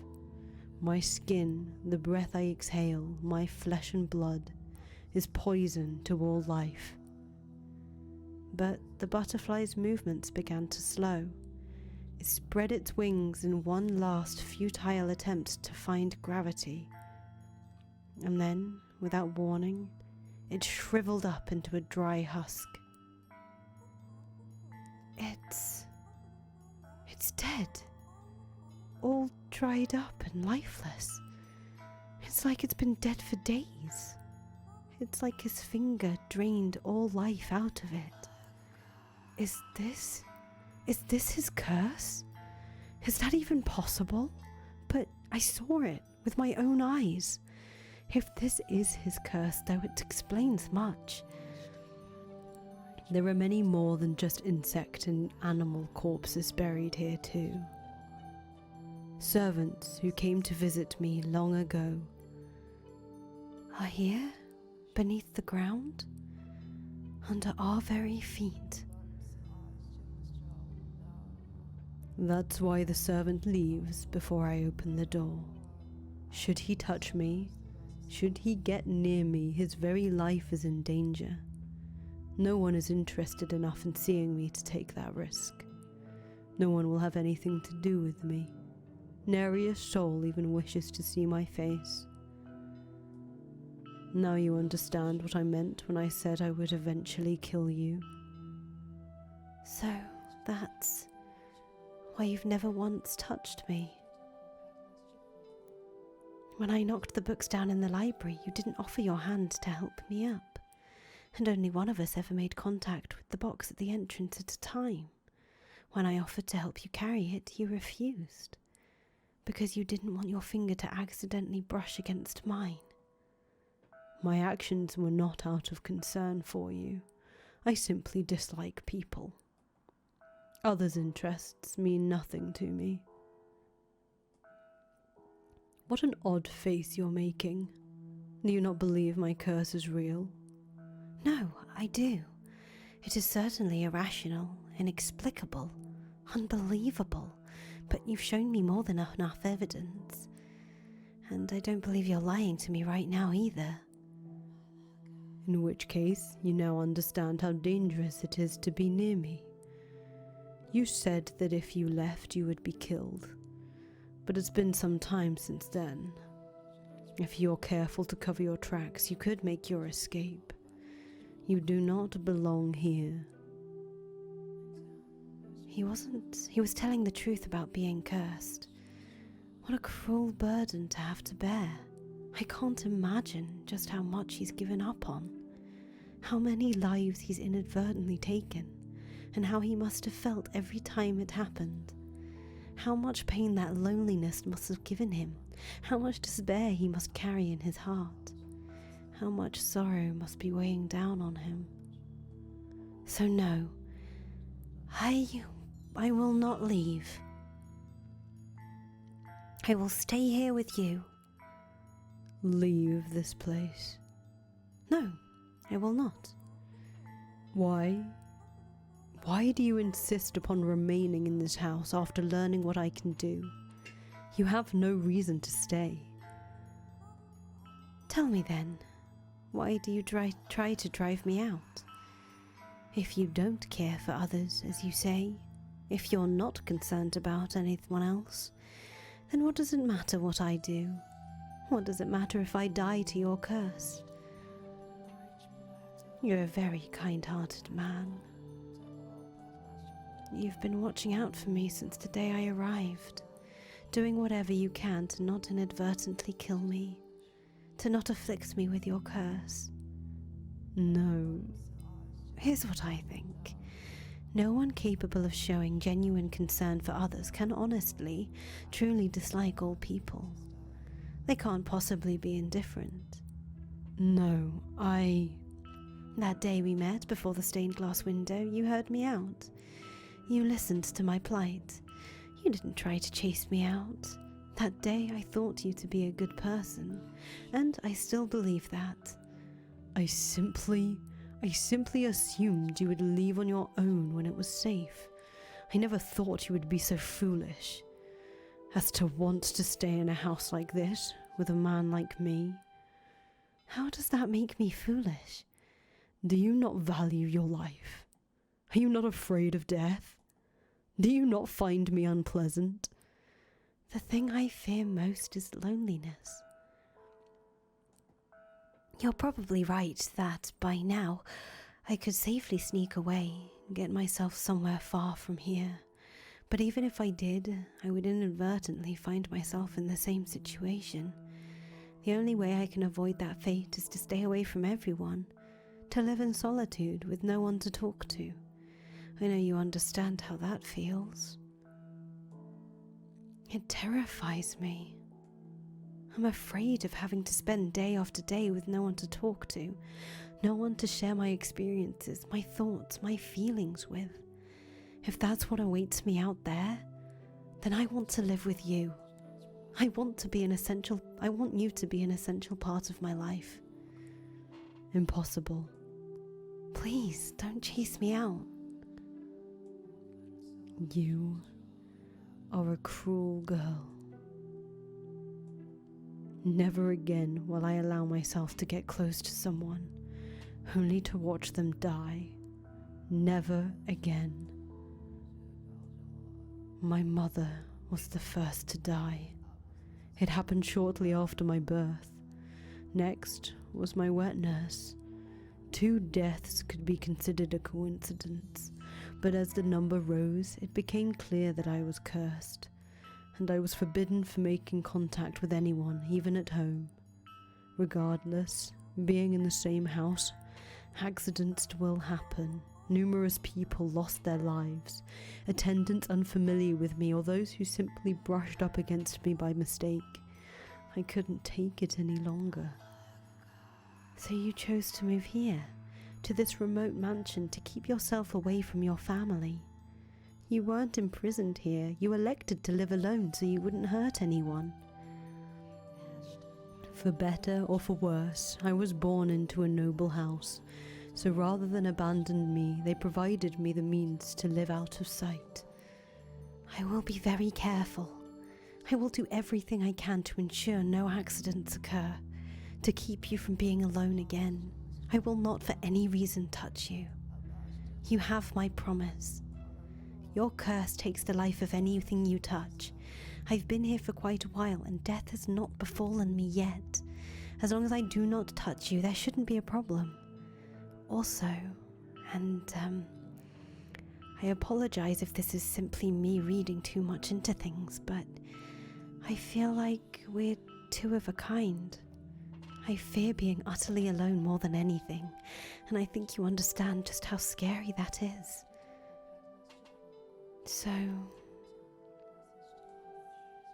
why are you so stubbornly insistent on it being me? I'm sure there's someone else out there, someone you're meant to be with. You may not have found them yet, but I believe someone will like you eventually will. Because unlike me, you still have the vigor to press forward. It has to be you. I'm certain of it. Why? Because, well, You can't tell me? No, I can. Just, please don't get upset with me. I think I might really, really love you.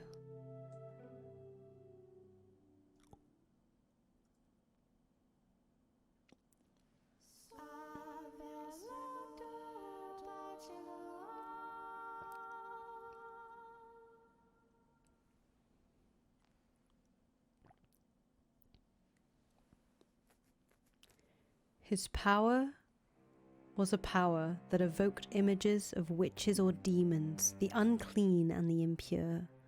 A mere touch was all it took for him to strip man and beast alike of its life. God has quite a cruel streak to bestow such a power upon such a beautiful young man. And a strange power it was indeed, like something out of a fairy tale. Like something confined to words upon the page, it seemed otherworldly, unbelievable. Nonetheless, as he had demonstrated to the white-haired girl, his peculiar powers were indeed real. That said, the world had its fair share of oddities. It just so happened that those curiosities tend to remain hidden away, known only to few. Although you have laid eyes upon a number of unusual phenomena yourself, Master. The doors to the past through which we have passed, this very mansion, and, as a matter of fact, the 2 of us. Now, as you just saw, the white-haired girl found herself enraptured with this man and his accursed power. How do you think Michael acted in response to her proclamation? He had spent so long refusing to interact with others, no, unable to interact with them. As such, he was unsure how to respond. After standing there expressionless for a few moments, he muttered, "I'll consider it." And with that, he returned to his chambers. While he was not someone who wore his heart on his sleeve, I personally do not believe he was completely devoid of emotions. He had simply forgotten how to express them in his extended solitude. So, I think he was in that moment in a state of complete panic. She had, after all, just assaulted him with a stream of incomprehensible declarations that, knowing the truth, she still wished to remain in the mansion, and that, knowing the truth, she loved him. The love she had declared for Michael was not a fleeting puppy love. There was a genuine tenderness and warmth to her words. But he had gone through his life shunned, feared, pushed away. To him, that was normal. He had never given anyone reason to have any fondness for him. So he found himself utterly unsure how to take the affection she was showing. Of course, he was not the only one rattled by the whole affair. Oh, dear. Several days had passed since Michael had asked for time to think. He had still yet to show himself again. This is all my fault. The white-haired girl paced anxiously through the halls on the off chance she might run into him. As per his request, though, she kept her distance from his chambers. Nevertheless, she was beginning to worry about the fact that he had secluded himself away for so long. So, she worked up her courage and made her way to his room. What if he doesn't want to see me ever again? I didn't consider I might be overstepping my boundaries before opening my mouth. Every step she took was slow and laborious. Her mind raced with worry and doubt. I should at least tell him I'm sorry. Rather than out of a desire to know how he felt, she was compelled by guilt and a desire to apologize. After walking for some time, she arrived at a door sitting in an utterly unlit hallway. She drew in a breath of musty air, then let it out, repeating the process several times.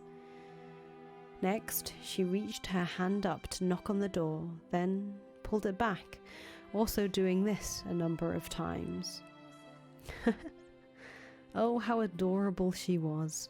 I wanted nothing more than to give her a little nudge. After all, she was too sweet a girl for her worries to be anything but misplaced.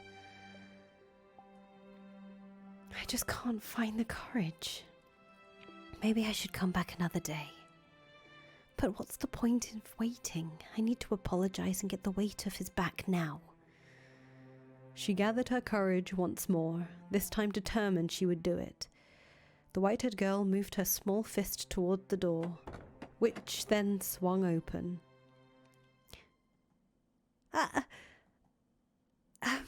I'm sorry. Please, you must announce your presence. I almost walked right into you. Are you in that much of a hurry for a mishap? I'm sorry.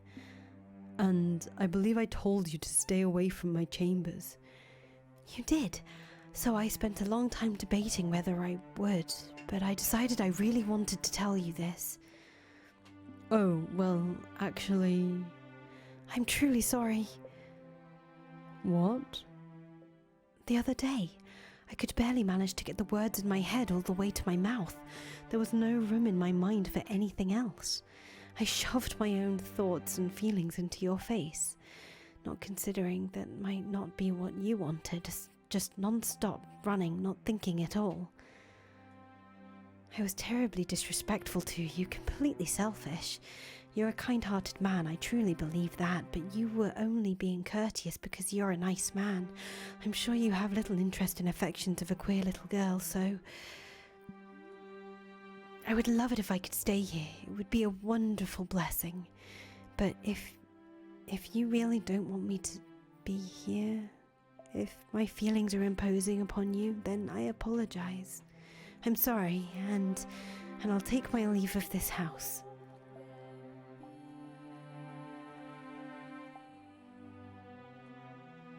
I'm sorry. Don't be. My mind went blank for a second. What? I find it difficult to comprehend you. The other day, you were firm in your intentions to stay, and now you say you'll leave without a struggle? You holed up in your room for so long, and that I thought you didn't want me around. To be honest, I want to stay here, I do. I think you should do whatever pleases you. Huh? You can stay, or you can leave. I will not pressure you to do one or the other. So, I'm not imposing? To tell you the truth, I had to think about that for some time. However, I have now come to something of a solution. Since you're here, come into my room. What? But I thought I wasn't allowed to. To prevent what almost happened a few moments ago, so we don't accidentally run into each other. Sorry. You're forgiven. Now, come in. Oh, okay. Is this a necklace? If that's what it looks like to you, then I suppose that means I succeeded. Pick it up. It has a little bell. It's adorable. Please make an effort to wear that while you're in the house. Because it's so dark, there will always exist the risk that we might accidentally bump into one another. So I tried to come up with a way to reduce that risk. Does that mean you didn't leave your room because you were working on this? That's right. What other reason would I have? I think most people would assume it was because they had put you in a bad mood, or that you didn't want to see them. I have little sense of how most people see the world. Sorry. I appreciate it though. I'm really glad to know that you put so much thought into a life together with me. It would be difficult not to after the other day. I'm so happy right now. I can't think of any better word to describe it. I couldn't be happier. You're being dramatic. To tell you the truth, I feel a little bad about it. Why? It seems rather impertinent to affix a bell to someone. You're not livestock, you're a person. That's why you turned it into a necklace. Thank you very much. I'll keep it on me at all times. I really truly appreciate it, Lord Michael. Don't call me Lord, please. All right then. I'll just call you Michael. And will you please call me Giselle? The windows. What? If we could open the windows. Never mind. I was just thinking you wouldn't need the bell at all if we could get some light in here. They can't be opened? They're rusted shut. All the windows have been shuttered for as long as I've been here. I assumed you had boarded them all up. That was done before I ever arrived. After so many years here, though, I hardly consider it an inconvenience anymore. It also serves to repel wanderers. Oh, really? Is there something odd about that? No. It's just, I realized I had the wrong impression about a number of things. As I learn more, I see things in a different light. See you in a different light. And I'm sure there's still plenty more for me to learn. Of all the people I have ever met, you are perhaps the most difficult to predict. Not only do you have no aversion to the darkness, The dark has always been a close friend of mine. Which isn't to say I dislike the sun. Its light can simply be a bit too strong for me. I'm like some kind of unholy monster that can't be exposed to sunlight. You are anything but unholy. My name would suit you much better than me.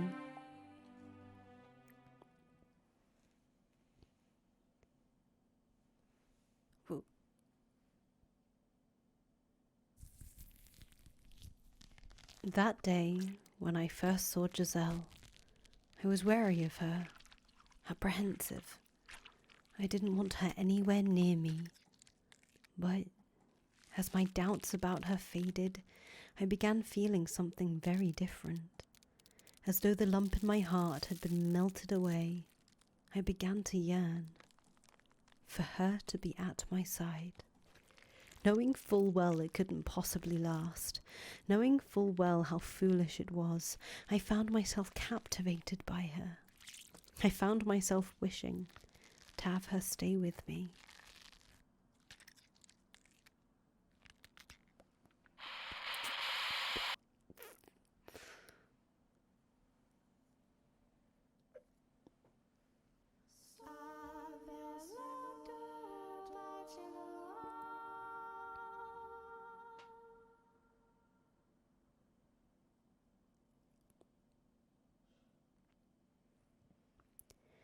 And that marked the true beginning of their quiet days together in the dark mansion.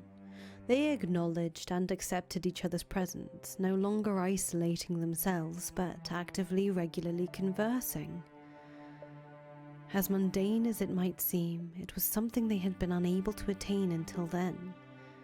Nevertheless, they were still somewhat fumbling around in the dark with one another, drawing closer and pushing away again. Michael, in his own ungraceful way, was beginning to open himself up to the things she said, and the white-haired girl was beginning to smile with greater frequency. They had taken to dining together, and her wish of learning to read was being granted. He taught her in the feeble light of a candle placed upon the table, the two sitting across from one another. Though Michael seemed to be well educated, he had not been instructed in the art of teaching, so he found the process quite grueling. But to the white-haired girl, the longer it took, the better. Her primary objective was, after all, to spend time with him. The days passed, and eventually she reached the point where her comprehension was adequate enough without assistance. Her next request, then, was for them to read through a book together. Have you read every book in the library? No, I stopped looking at them after a while. Most everything I'm sent is dull, uninformative dreck. The Diary of a Lord, foolish make-believe tales. You're not fond of fiction, I take it? What value is there in the lies and fantasies of another? Stories can be invigorating. Tales of adventure can take you places you could never go. Legends of heroes, folklore, stories of otherworldly phenomena. They can be terrifying and they can be exhilarating. They may not be real, but they give you a little glimpse into the author's heart, let you feel like you're seeing the same thing they saw. You are a very empathetic girl. Fiction inspires nothing of the sort in me. However, perhaps long ago it might have been able to, though I can no longer remember what it feels like. I'm sure it'll come back to you. You are not an empty man. Sorry. I'm making you uncomfortable again. How about we read this book today? It appears to be a collection of legends. You haven't read this one yet, then? That's good to hear. It'll be more enjoyable if it's a new experience for the both of us. It looks like it's a record of local legends. The book is divided into several sections, though it appears to be mostly superstitions. I am curious what kind of stories this area has. The two of them were looking down at a simple, undecorated volume. As the white-haired girl had said, It seemed to be a collection of local legends passed down generation to generation. They sat across from one another at the table, her turning the pages and Michael simply watching so as not to brush against her. Eventually, her eyes were drawn to a particular word on one of the pages, bringing her hands to a stop. The witch. That chapter detailed the story of a witch, or more precisely said, witch's curse. The story went something like this.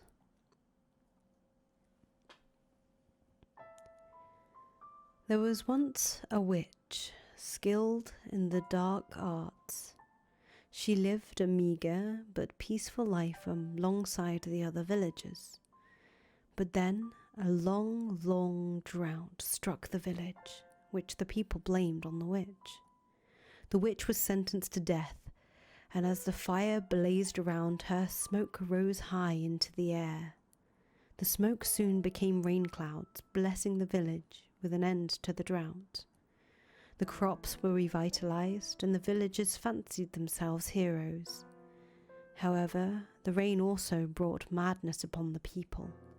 Though the earth below them was lush and fertile, the villagers were losing their minds, and they eventually began to take each other's lives. The witch still lived on, in the form of a curse. Many fell victim to the witch's curse, though it did not only take, it also fulfilled people's desires. The villagers had gone mad, but their wish for freedom from the drought had been granted. Thus, the legend has been passed down as follows. The witch will grant your wish in exchange for great sacrifice. As smoke in the sky, she watches down upon us from above. To reach the witch, climb for the heavens, but to know that road is a road to destruction.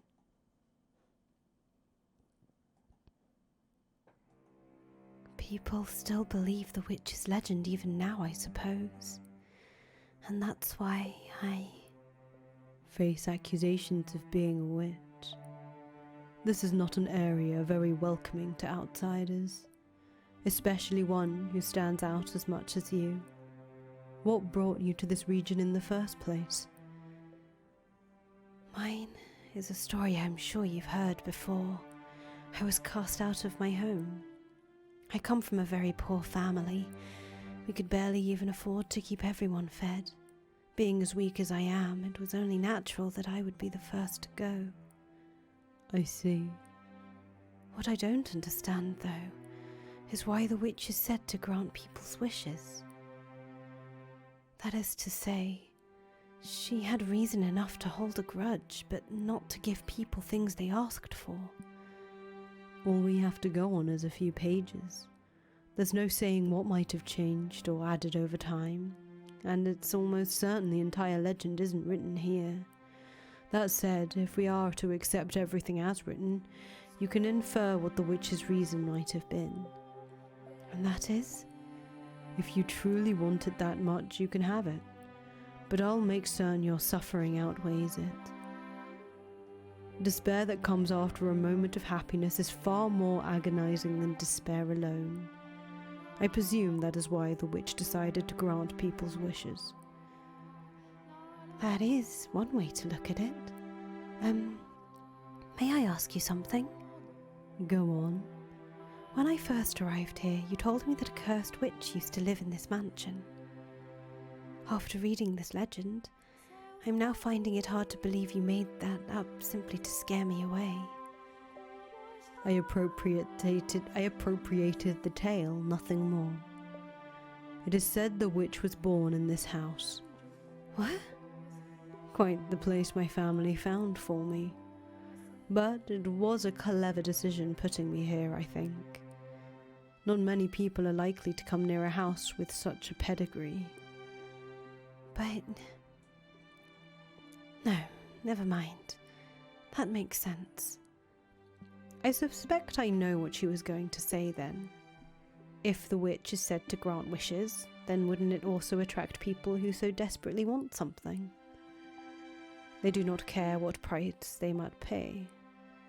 And perhaps she was correct. Perhaps there had been those who had come to the mansion chasing after the legend, and perhaps they had encountered Michael, touched him, and lost their lives. On that day in the garden, he had said, "Many things are buried here." Perhaps that included such visitors. I wonder if that story might be more than mere superstition. If the witch of legend really did exist, what would you do? It might be nice to talk to her, maybe. That's all? Really? I feel a little bad for her, though. The only people who ever visit her are there to ask for something after all. I can only imagine just how lonely that might be. I swear I cannot comprehend the way your mind works. Sorry. Although, if we assume the legend is true, I have an idea what climb for the heavens might mean. Oh? The mansion has an observation tower. Or, I suppose, what used to be an observation tower. At any rate, it is quite a tall structure. This is the house where the witch was supposedly born. A tower reaching for the heavens seems like the perfect place to find her, if she really is here. Oh yes. I remember seeing a rather tall structure as I first approached the mansion. Would you like to see it? Of course. Please, lead the way. The two of them left the library and made their way to the room with the stained glass window. At the far end of that room were the stairs to the observation tower. The tale of the witch had piqued the white-haired girl's interest, inspiring her to put herself forward to satisfy that curiosity. She had, after all, been accused of being a witch herself, so she undoubtedly felt an affinity to the legend. What a sweet girl she was.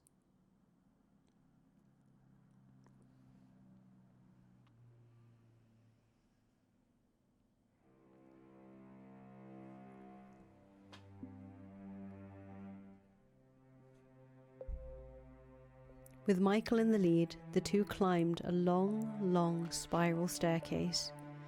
There were many more stairs than the white-haired girl had anticipated, and she soon found herself out of breath. Rectangular windows were carved out of the stone in regular intervals. Peering through one of them, she could see a village in the distance. A pleasantly cool, high-altitude breeze brushed across her face. After much climbing, they finally arrived at the top, where a door made of partially rotted wood stood. Michael pulled open the door, revealing a small room with no windows or doors in sight. This is the top of the tower? Despite it being called an observation tower, you could hardly observe anything from there. Her face contorted in confusion. The white-haired girl threw her gaze about the room. Glancing up, she only saw a darkened ceiling, and, slightly below it, a small, single window through which shone a single ray of light. The beam cleaved through the darkness like the sharpened blade of a beautiful sword. The darkness draped over the rest of the room only served to make more impressive that solitary ray of light. It had a magical, fairy tale quality to it. As if being pulled in by it, she drew toward the light. I suspect there was once a large window in this room. If you look closely, you can see seams in the stone of the wall. The colour of the stone differs slightly on either side of the seams. I presume something caused them to seal off the window after it was built, though I don't know what that something might be.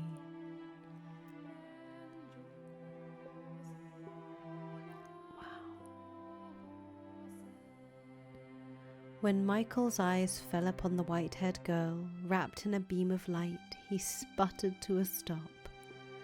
A man who never flinched at anything, who had long since distanced himself from such stirrings of the heart, was utterly bewitched. He had never seen her illuminated so vividly before, and he was having a great deal trouble finding the words to describe her striking beauty.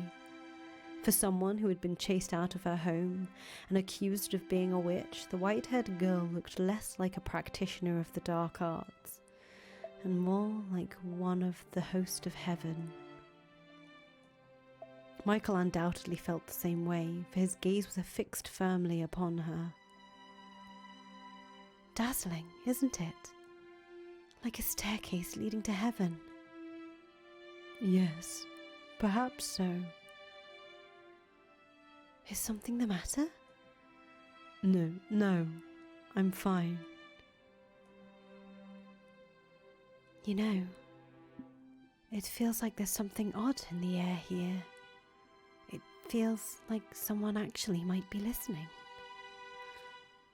If the witch were to speak to you, what would you say to her? I would ask her to tell me her true feelings, to tell me what kind of person she was and what kind of pain she had to endure. I just want to know what she felt, this woman people branded a witch. The legend was written from a neutral perspective. It's possible she was a fearsome witch. It's also possible she wasn't. I get the feeling she was just persecuted, like me and you. Unlike you, I truly am impure. Disagree all you want, but my touch kills. I am a strange, incomprehensible, irrational creature. Or maybe I'm not even a living being, and that's why when I touch something that is, I bring them death. If only I actually were a witch. If only I actually had some kind of extraordinary power, regardless of whether it came from God or the devil, then I would be able to grant people's wishes. My wish need not be granted. But it's what I want too. I wish to be able to touch you.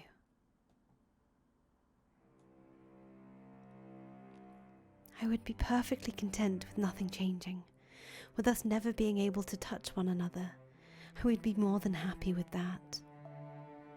But I'm allowed to dream, aren't I? It doesn't have to be in this life. I pray the day will come that we can get closer, even if it has to happen in another life. Happiness is very much a stranger to me. But am I allowed to dream too?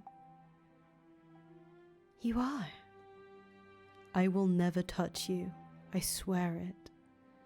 But I would like to dream about it. I would like to imagine placing my hand upon your cheek. You can. Reach your hand out for me.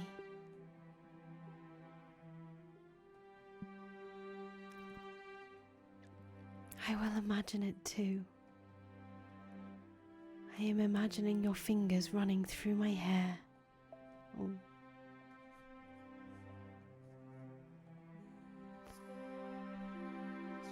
Brushing up against my skin. I can feel your warmth.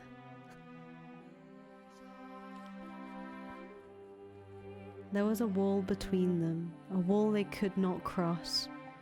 For if they did, it would mean the white-haired girl's death. No matter how much they yearned for it, they could not touch one another, so they did it so within the confines of their imagination, envisioning it in as much detail as they could manage. It was sad, but sweet, a moment of pristine, unattainted beauty, the two of them, imanted celerity. As fitting as the word cursed might have been to the mansion as a whole, at the top of the observation tower, a pure bond was being shared.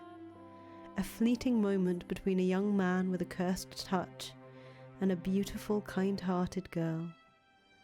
The dream did not last long. No, for God is quite cruel. They simply wanted to be together, that was all. Their wish was hardly unreasonable. Only a quiet, peaceful life together. But Misfortune was creeping ever nearer, its footsteps growing more and more pronounced.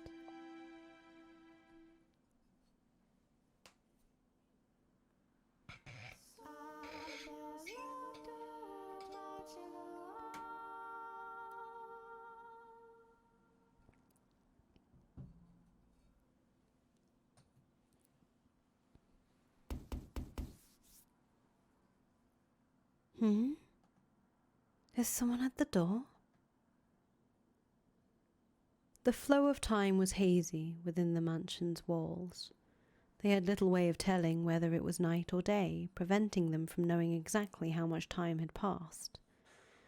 The white-haired girl had made a habit of climbing the observation tower every so often to see whether the sun was up, which allowed her to approximate the time of day. Consequently, when she heard the knock on the door, she was not aware just how deep the night was outside. The forest and beast alike lay quietly at rest. Oh, right, the stores in the cellar are almost exhausted. It must be this month's delivery. Not thinking it was worth bothering Michael over, she made her way out of her chambers and headed for the entrance. There had only been a single knock, leading her to conclude that, as before, the servant had simply left the box outside the door. So without a second thought, she opened the door. And there she saw a strange, vagrant man standing in the moonlight. His clothes were tattered, his bearded face bony and emaciated. She gasped, shrinking back several paces. The heavy door began to swing shut, but the man forced it open, glaring down at her with unfocused eyes and mumbling, "Are ye the witch that'll grant people's wishes?" It was in that moment the white-haired girl realized she had been careless. The man had sought out the mansion because he believed the legend of the witch. And he did not seem particularly right of mind either. Perhaps a result of wandering through the forest for several days, or perhaps it was because he was so beaten down that he thought to ask for a witch's help. In a word, he seemed mad. No, there is no witch here." "Sure there is, don't ye lie to me. I can hear the witch's voice. She led me to this house." I promise you, there isn't. Now please, be on your way." "Have ye any idea how long it took to find this place? How many days I've gone without food or water? And you're telling me to get lost?" I don't know what you want from me. I'm happy to give you a little food, so please." "Is there really no witch?" "There's no witch here. It's nothing but a legend. If she does exist, she doesn't live here." "I see. Then that means you're just an ordinary person. Just a person. Just a girl. So there ain't a thing you can do." "No! Get away from me! What are you doing?" "Why waste time waiting for you to get me a little grub when I can just take it all? I'm starving here. I'm so hungry I could eat a human." "You are about to commit a grievous sin. Are you not ashamed to act in defiance of God?" "God? If I believed in God, would I come begging to a witch? I don't fear him, and I'm sure as hell don't fear people. Who's gonna show up at a house in the middle of nowhere? Who's gonna call me out? Who's gonna stop me? No one. That's who. No one's gonna stop me, and no one's gonna offer me salvation." Here's a thought. You're a woman, so before I kill you... "What are you doing?" "What? There are other people here." The white-haired girl lay pinned on the floor beneath the yelling bandit, pleading for help with her ruby eyes. As soon as Michael grasped the situation, he tossed his candlestick aside and leapt for the man. The candlestick gave a sharp clang when it hit the floor. The impact extinguished the flame, bringing the mansion to near-perfect darkness. Something glinted in the bandit's hand, and then, without hesitation, he thrust it at Michael. Michael? How stupid he must have been to come at me unarmed. In his hand, the man held a knife, its tip dripping with Michael's blood. Red spilled from the gash in his arm, the flow growing heavier with each passing moment. You're the only other person here by the looks of it, eh? Perfect. I'll take you both out. You... What? You don't appear to know whose house you tried to break into. What are you on about? Regret your ignorance to your very last breath. You messed up in the head, you madman. Hey, stay the hell back. Take one more step and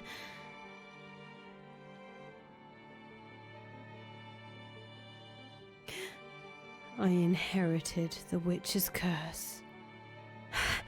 Let go. Michael clutched the man's face in one hand.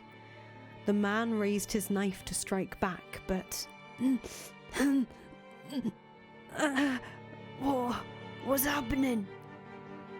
The strength drained from his fingers, the knife falling to the floor. The man writhed in Michael's grasp. My face! My face! I can't breathe. Leave this place immediately. No, you won't get far afflicted with my curse.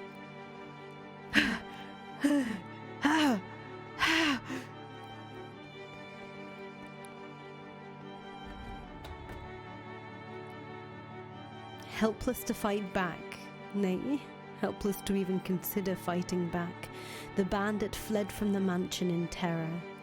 In his wake, only the white-haired girl and a bleeding Michael remained. I just saw a man's life drained from him, his face withering away, sucked completely dry. I didn't doubt him, but dear God, that was quite disturbing for you, I'm sure. No, not at all. It's my fault anyway if I hadn't been so careless. Oh, your arm. We need to get that wrapped up. Please, do not touch me. You mustn't touch me. This wound is hardly fatal. It's all my fault. I'm so sorry. No, a degree of the blame falls on me for saying nothing. Next time someone comes to the door, let me know. I'm sorry. Please, you don't need to apologize. Well, yes, for once, I'm actually proud of myself. Proud that I could use this terrible ability of mine to do something more than just take life. To protect someone I care about. So, like I said, please don't apologize. Alright, thank you. Michael? I'm glad you're here. I care about you too. Thank you.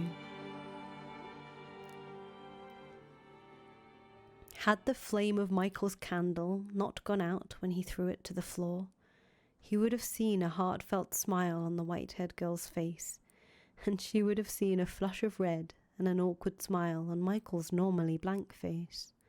He also might have seen a little glimmer on her cheek, where a few drops of his blood had landed. But alas, they had no light.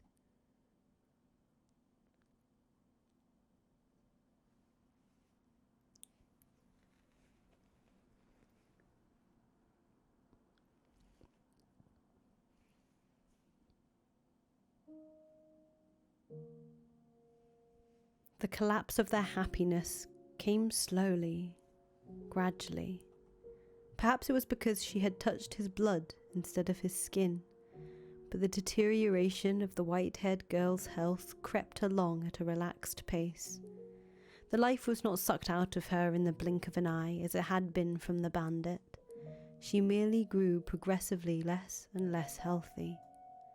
Amidst her physical decay, she was bestowed with one blessing. Her beauty remained untouched. But as far as blessings went, surely there were others she could have been granted. Could God have not picked something a little better for her? By the time the two of them realized what was happening, it was already too late. The white-haired girl had grown so weak she could hardly leave her bed. Yes? Oh, you're there. I am. Thank goodness. I can't see very well anymore. How could this happen? I thought I had saved you, but no, I did the exact opposite. Please, don't talk that way. You did save me that day. But you're on the cusp of death now, and it's my fault. Because of this curse I bear. How? How could this happen? Why did this have to happen? What am I? Why was I given this body? Michael, can I ask you a favor? Go ahead. Stay with me, please, as much as you can, until the very end. I was going to do as much anyway. Thank you. I'm happy, Michael. Happier than I have ever been. And I mean that. You didn't just save my life. You saved me. I've been saved, but only me. I wonder how he'll handle things when I'm gone. If only I hadn't opened the door that day, I wouldn't be leaving him all alone. And we could be happy together for even longer.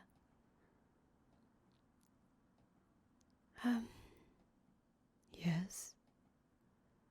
Would you please hold my hand?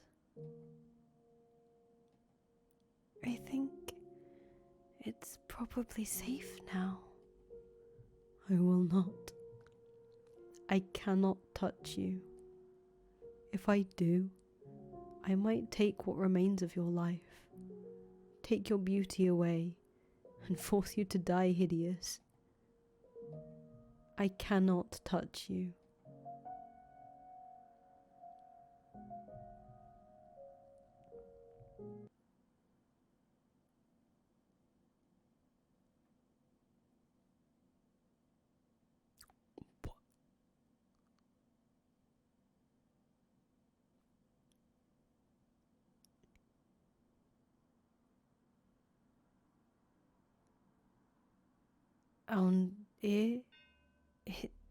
Her? On his way back from the washroom several days later, Michael heard muffled voices. Got it? Good. He was having trouble making out what they were saying, but he could tell it was several men, and they were outside the front door. The fact that he could hear them at all through the heavy door meant they were probably shouting quite loudly. An indescribable sense of uneasiness came over him. Dread. He drew nearer to the front door and focused on the voices on the other side. They grew clearer, enough for him to make out what the men were saying. Everything's in place. We're ready to kill this witch now. This is definitely the place. That half-dead bandit said she was in this mansion. Listen well. No matter what we find in there, we kill it. It could be a child for all I care. That doesn't change anything. Kill the witch. Kill the witch. Kill the witch. Kill the witch. What he heard beyond the door was a group of men shouting for the death of the witch. In that moment, Michael regretted his decision to let the bandit go free and not watch over him until the moment of his demise. He must have made his way down to the village in search of help, where he revealed what he had found at the mansion. Damn it. But it was too late. Regret would solve nothing. He could neither stop the villagers from raiding the house, nor could he stop the white-haired girl from dying to the effects of his curse. He was helpless to do anything.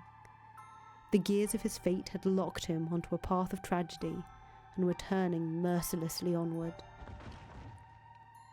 The men had begun trying to break down the door with what sounded like a battering ram. While the first strike was not enough to breach the barrier, it was still quite powerful. He was certain it would not hold for long. Michael's mind raced. Was there anything he could do about this predicament? How could he escape from the corner he had been backed into? Despite his possessing inhuman powers, he would be powerless against a full mob of adult men. The villagers almost certainly came armed as well. Michael. A weak voice came from behind him. Aghast, he span around to find the white-haired girl stumbling towards him. She breathed heavily, leaning against columns for support. What are you doing out here? You'll only worsen your condition by exerting yourself. I had a sinking feeling, and I heard noises on my way here. It seems that I have brought all my misfortune upon you. Don't say that. If I hadn't come here, this never would have happened. You never would have been in any danger. Please, Michael, hand me over to the men outside. Absolutely not. I will not do such thing. I will do no such thing. They're here for the witch, aren't they? I'm guessing they're the same people who were chasing me before. The village had a poor harvest this year, I hear. Like the village in the legend. And they believe it's the witch's curse. But you are not a witch. They need someone to fill the role, though. So please, hand me over, and then escape on your own. I could never. Please, Michael. I'm the one who's cursed, not you. And you want me to hand you over? What would I have left then? Nothing. Not a thing. I would have nothing. After so long, I finally found someone who isn't afraid of me, who won't run. I have no interest in a world that would take you away from me, make me live alone once more. To hell with such a world. Michael. Would you be willing to die with me? If that's what you wish, then stay with me until the very end. I probably wanted to hear that just as much as him. No, not probably. I did. I wanted to have someone at my side as much as him. It's so lonely not having anyone. To live alone, to die alone, to not have anyone watching over you, for no one to even know you're dead. I simply wanted someone to tell me they're here for me, to be there, to hold my hand. How wonderful that would be. The sense of utter relief it would bring would be enough to cast away all the pain, to allow me to accept all our suffering. So please, tell me you'll...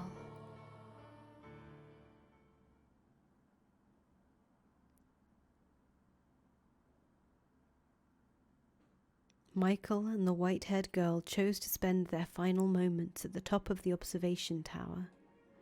They could hear the crash of the battering ram against the door, the shouts of the men and their stomping feet. But despite all that, the ray of light shining through the little window was as beautiful as always.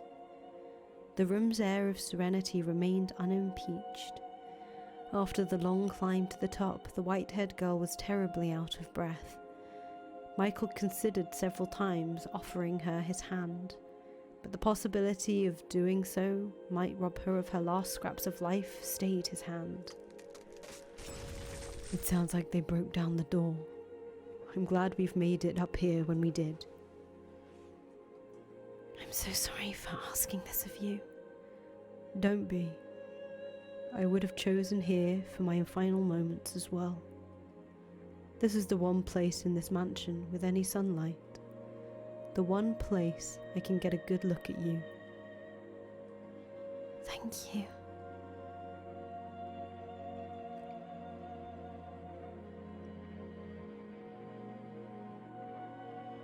I'm truly glad that I was able to end up here. That I was able to meet you.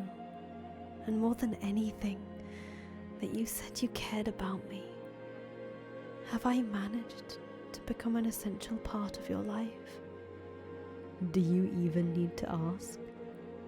I wouldn't be here otherwise. I feel the same way as you, I'm sure of it. The two of us are more similar than you probably care to admit. Can I ask you one more thing?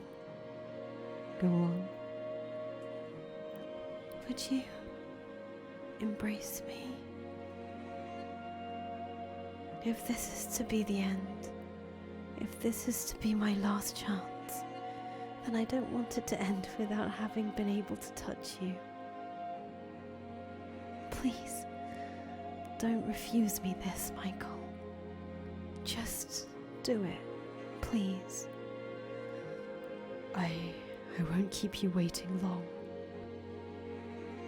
Thank you. The truth is, I always wanted this. I dreamed of being able to hold you. I dreamed of it too. Thank you. I'm so very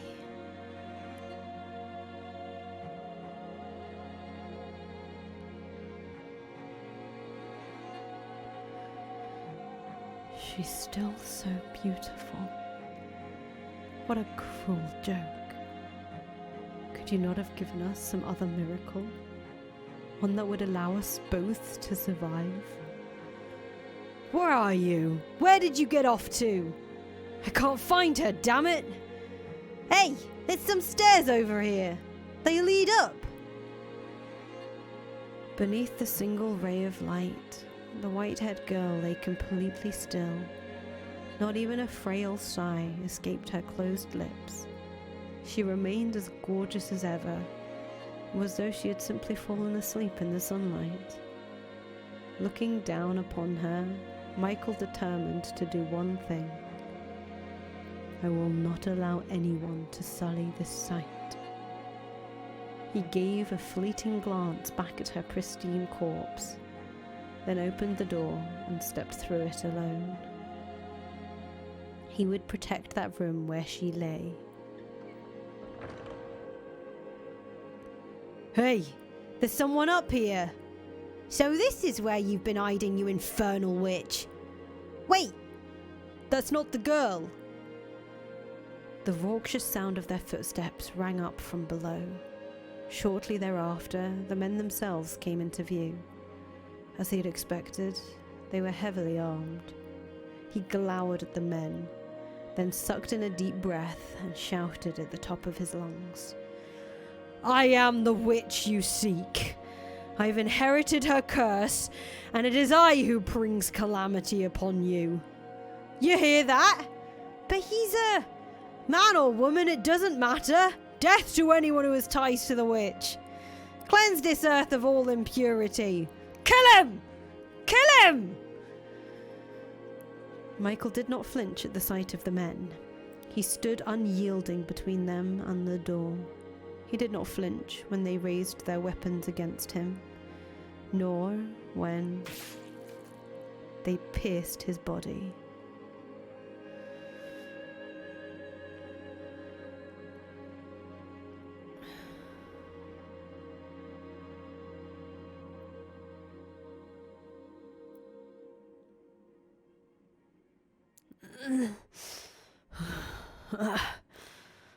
Die and take your curse with you.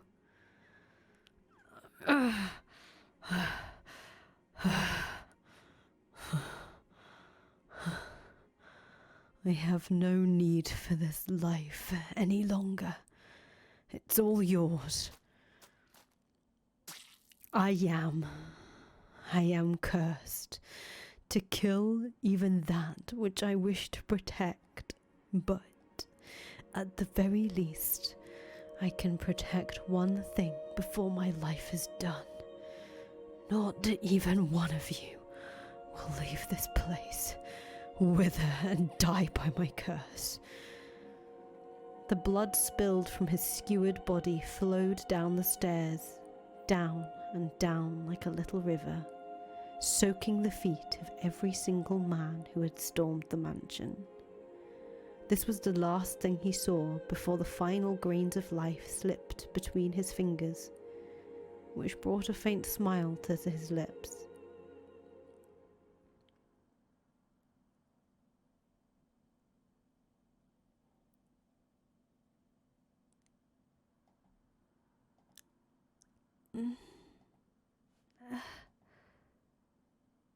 Neither of them had expected what happened next, though, for God has a most twisted sense of humour.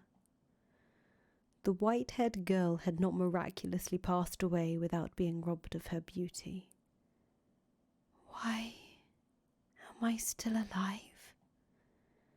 She had, rather, not passed away at all. Quite cruel of him, was it not? Michael? Where have you gone? Michael? Michael? I smell blood.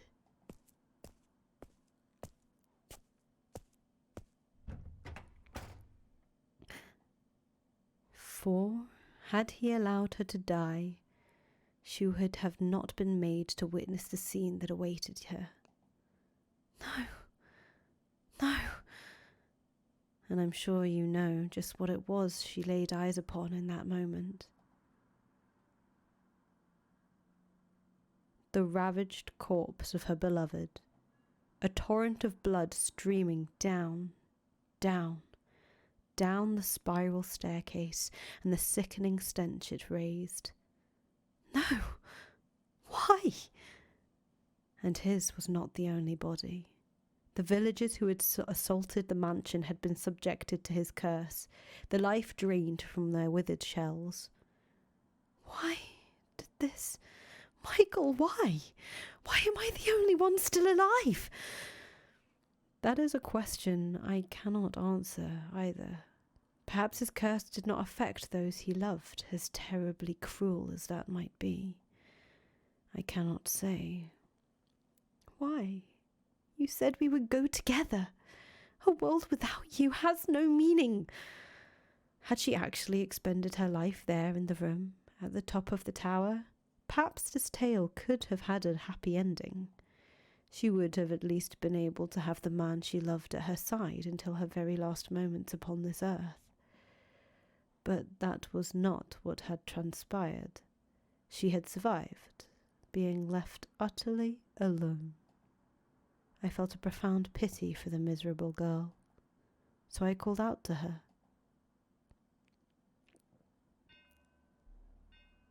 Would you like to see him once more? What?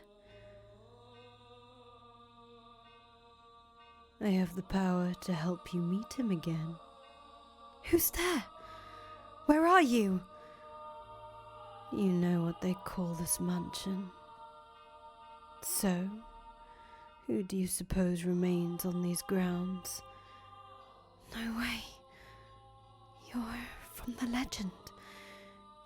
You actually exist? Now, I asked you a simple question. Would you like to see him again?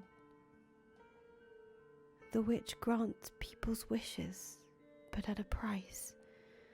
I said I wouldn't ask for her assistance if I met her, but that's all changed now that I've lost him. If it's truly possible, then yes, I want to see him again. Bring him back to life. Regrettably, I cannot directly meddle in the forces of life and death. However, I can guarantee you this. Your reconstruction. Reconstruction? Correct. To ensure that you remain as yourself in future lives and are not reborn as someone else, your mind and body shall be reconstructed, as shall his. If you sincerely wish to reunite with one another, if you genuinely need each other in your lives, you will eventually meet again. All I can promise you is eternal reconstruction. What you make of it is up to you. You want to see him again, don't you? You want to hear his voice again, don't you? You want to feel his hand on your cheek once more, don't you? If that's what you want, then you must remain who you are. If you are simply reborn, that wouldn't be you. So there wouldn't be any point, would there?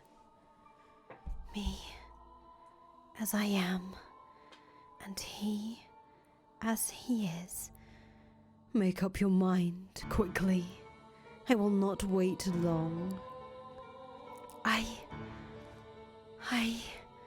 want to see him again. As you wish, sweet little girl. I shall grant you both eternal reconstruction and pray with all my heart that you can attain true happiness. Shortly thereafter, the white-haired girl took her own life. She decided she had nothing to gain by remaining in the present time, and that in order to reunite with Michael, she needed to make her way to her next life. And thus, the mansion was left bereft of a master to travel slowly through the ages until someone came along to give it life once more.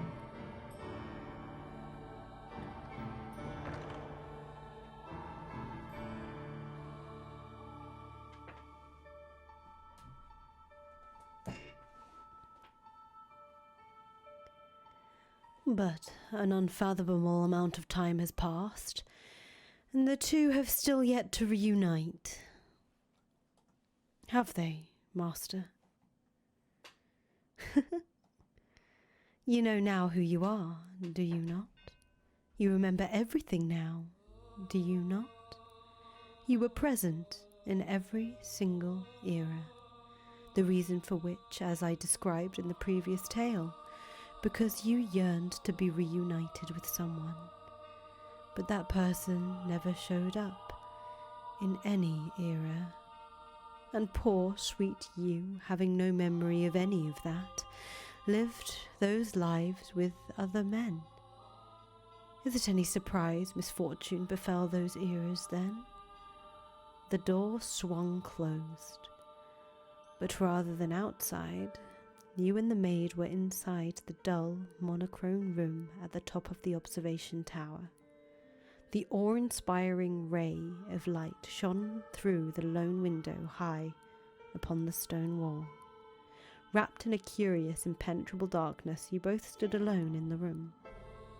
The maid wore a gentle but brutally cold smile as she looked straight at you. It is not your fault misfortune befell you. The only force to blame for that is fate. You were always so kind, so pure of heart. You had boundless trust for others and the goodness of people. You were the very image of all that is right. There is no greater misfortune than someone as pure and beautiful as you, being mercilessly thrown into the grinding gears of tragedy again and again. I still pity you for everything you had to go through, you poor, poor soul. You must be utterly exhausted, constantly betrayed, the man you were waiting for never appearing. After so long, your spirit worn down to the bone, you lost any and all awareness of who you even were. Who were you hoping to find wandering into this illusory mansion cut off from the real world? You and I are the only ones here. The man you seek is nowhere to be found. Have you still not figured it out? Then allow me to tell you everything. I am the cursed witch Morgana, who haunts this mansion. And you are the tragic plaything of fate, the white-haired girl named Giselle. Did my calling you master confuse you? If so, then I apologize. My habit of calling the master or mistress of the house master is quite deeply ingrained. And yes, that means precisely what you think it does. That I have accepted you as my new master. That I wish for you to remain here, to stay with me. So, let us put an end to this journey. Do not worry, there is nothing to fear. We are simply going to step outside the river of time. Nothing unpleasant will ever happen to you again. I will be here with you for all eternity, and I will give you my utmost care. You will not have to wait for anyone. Forget about him, the man you once sought, and I'm sure you will find happiness. Please, do it for me. I have been waiting for you for so very long. I have wanted nothing more than to see you again. But you were continually stolen away from me, despite my sincerest desires to spend my days with you. Which is why I wanted you to recall everything, for surely you would not willingly repeat the same fate, if you knew all of the pain it has caused you to suffer thus far. Spend eternity with me in the gentle embrace of darkness,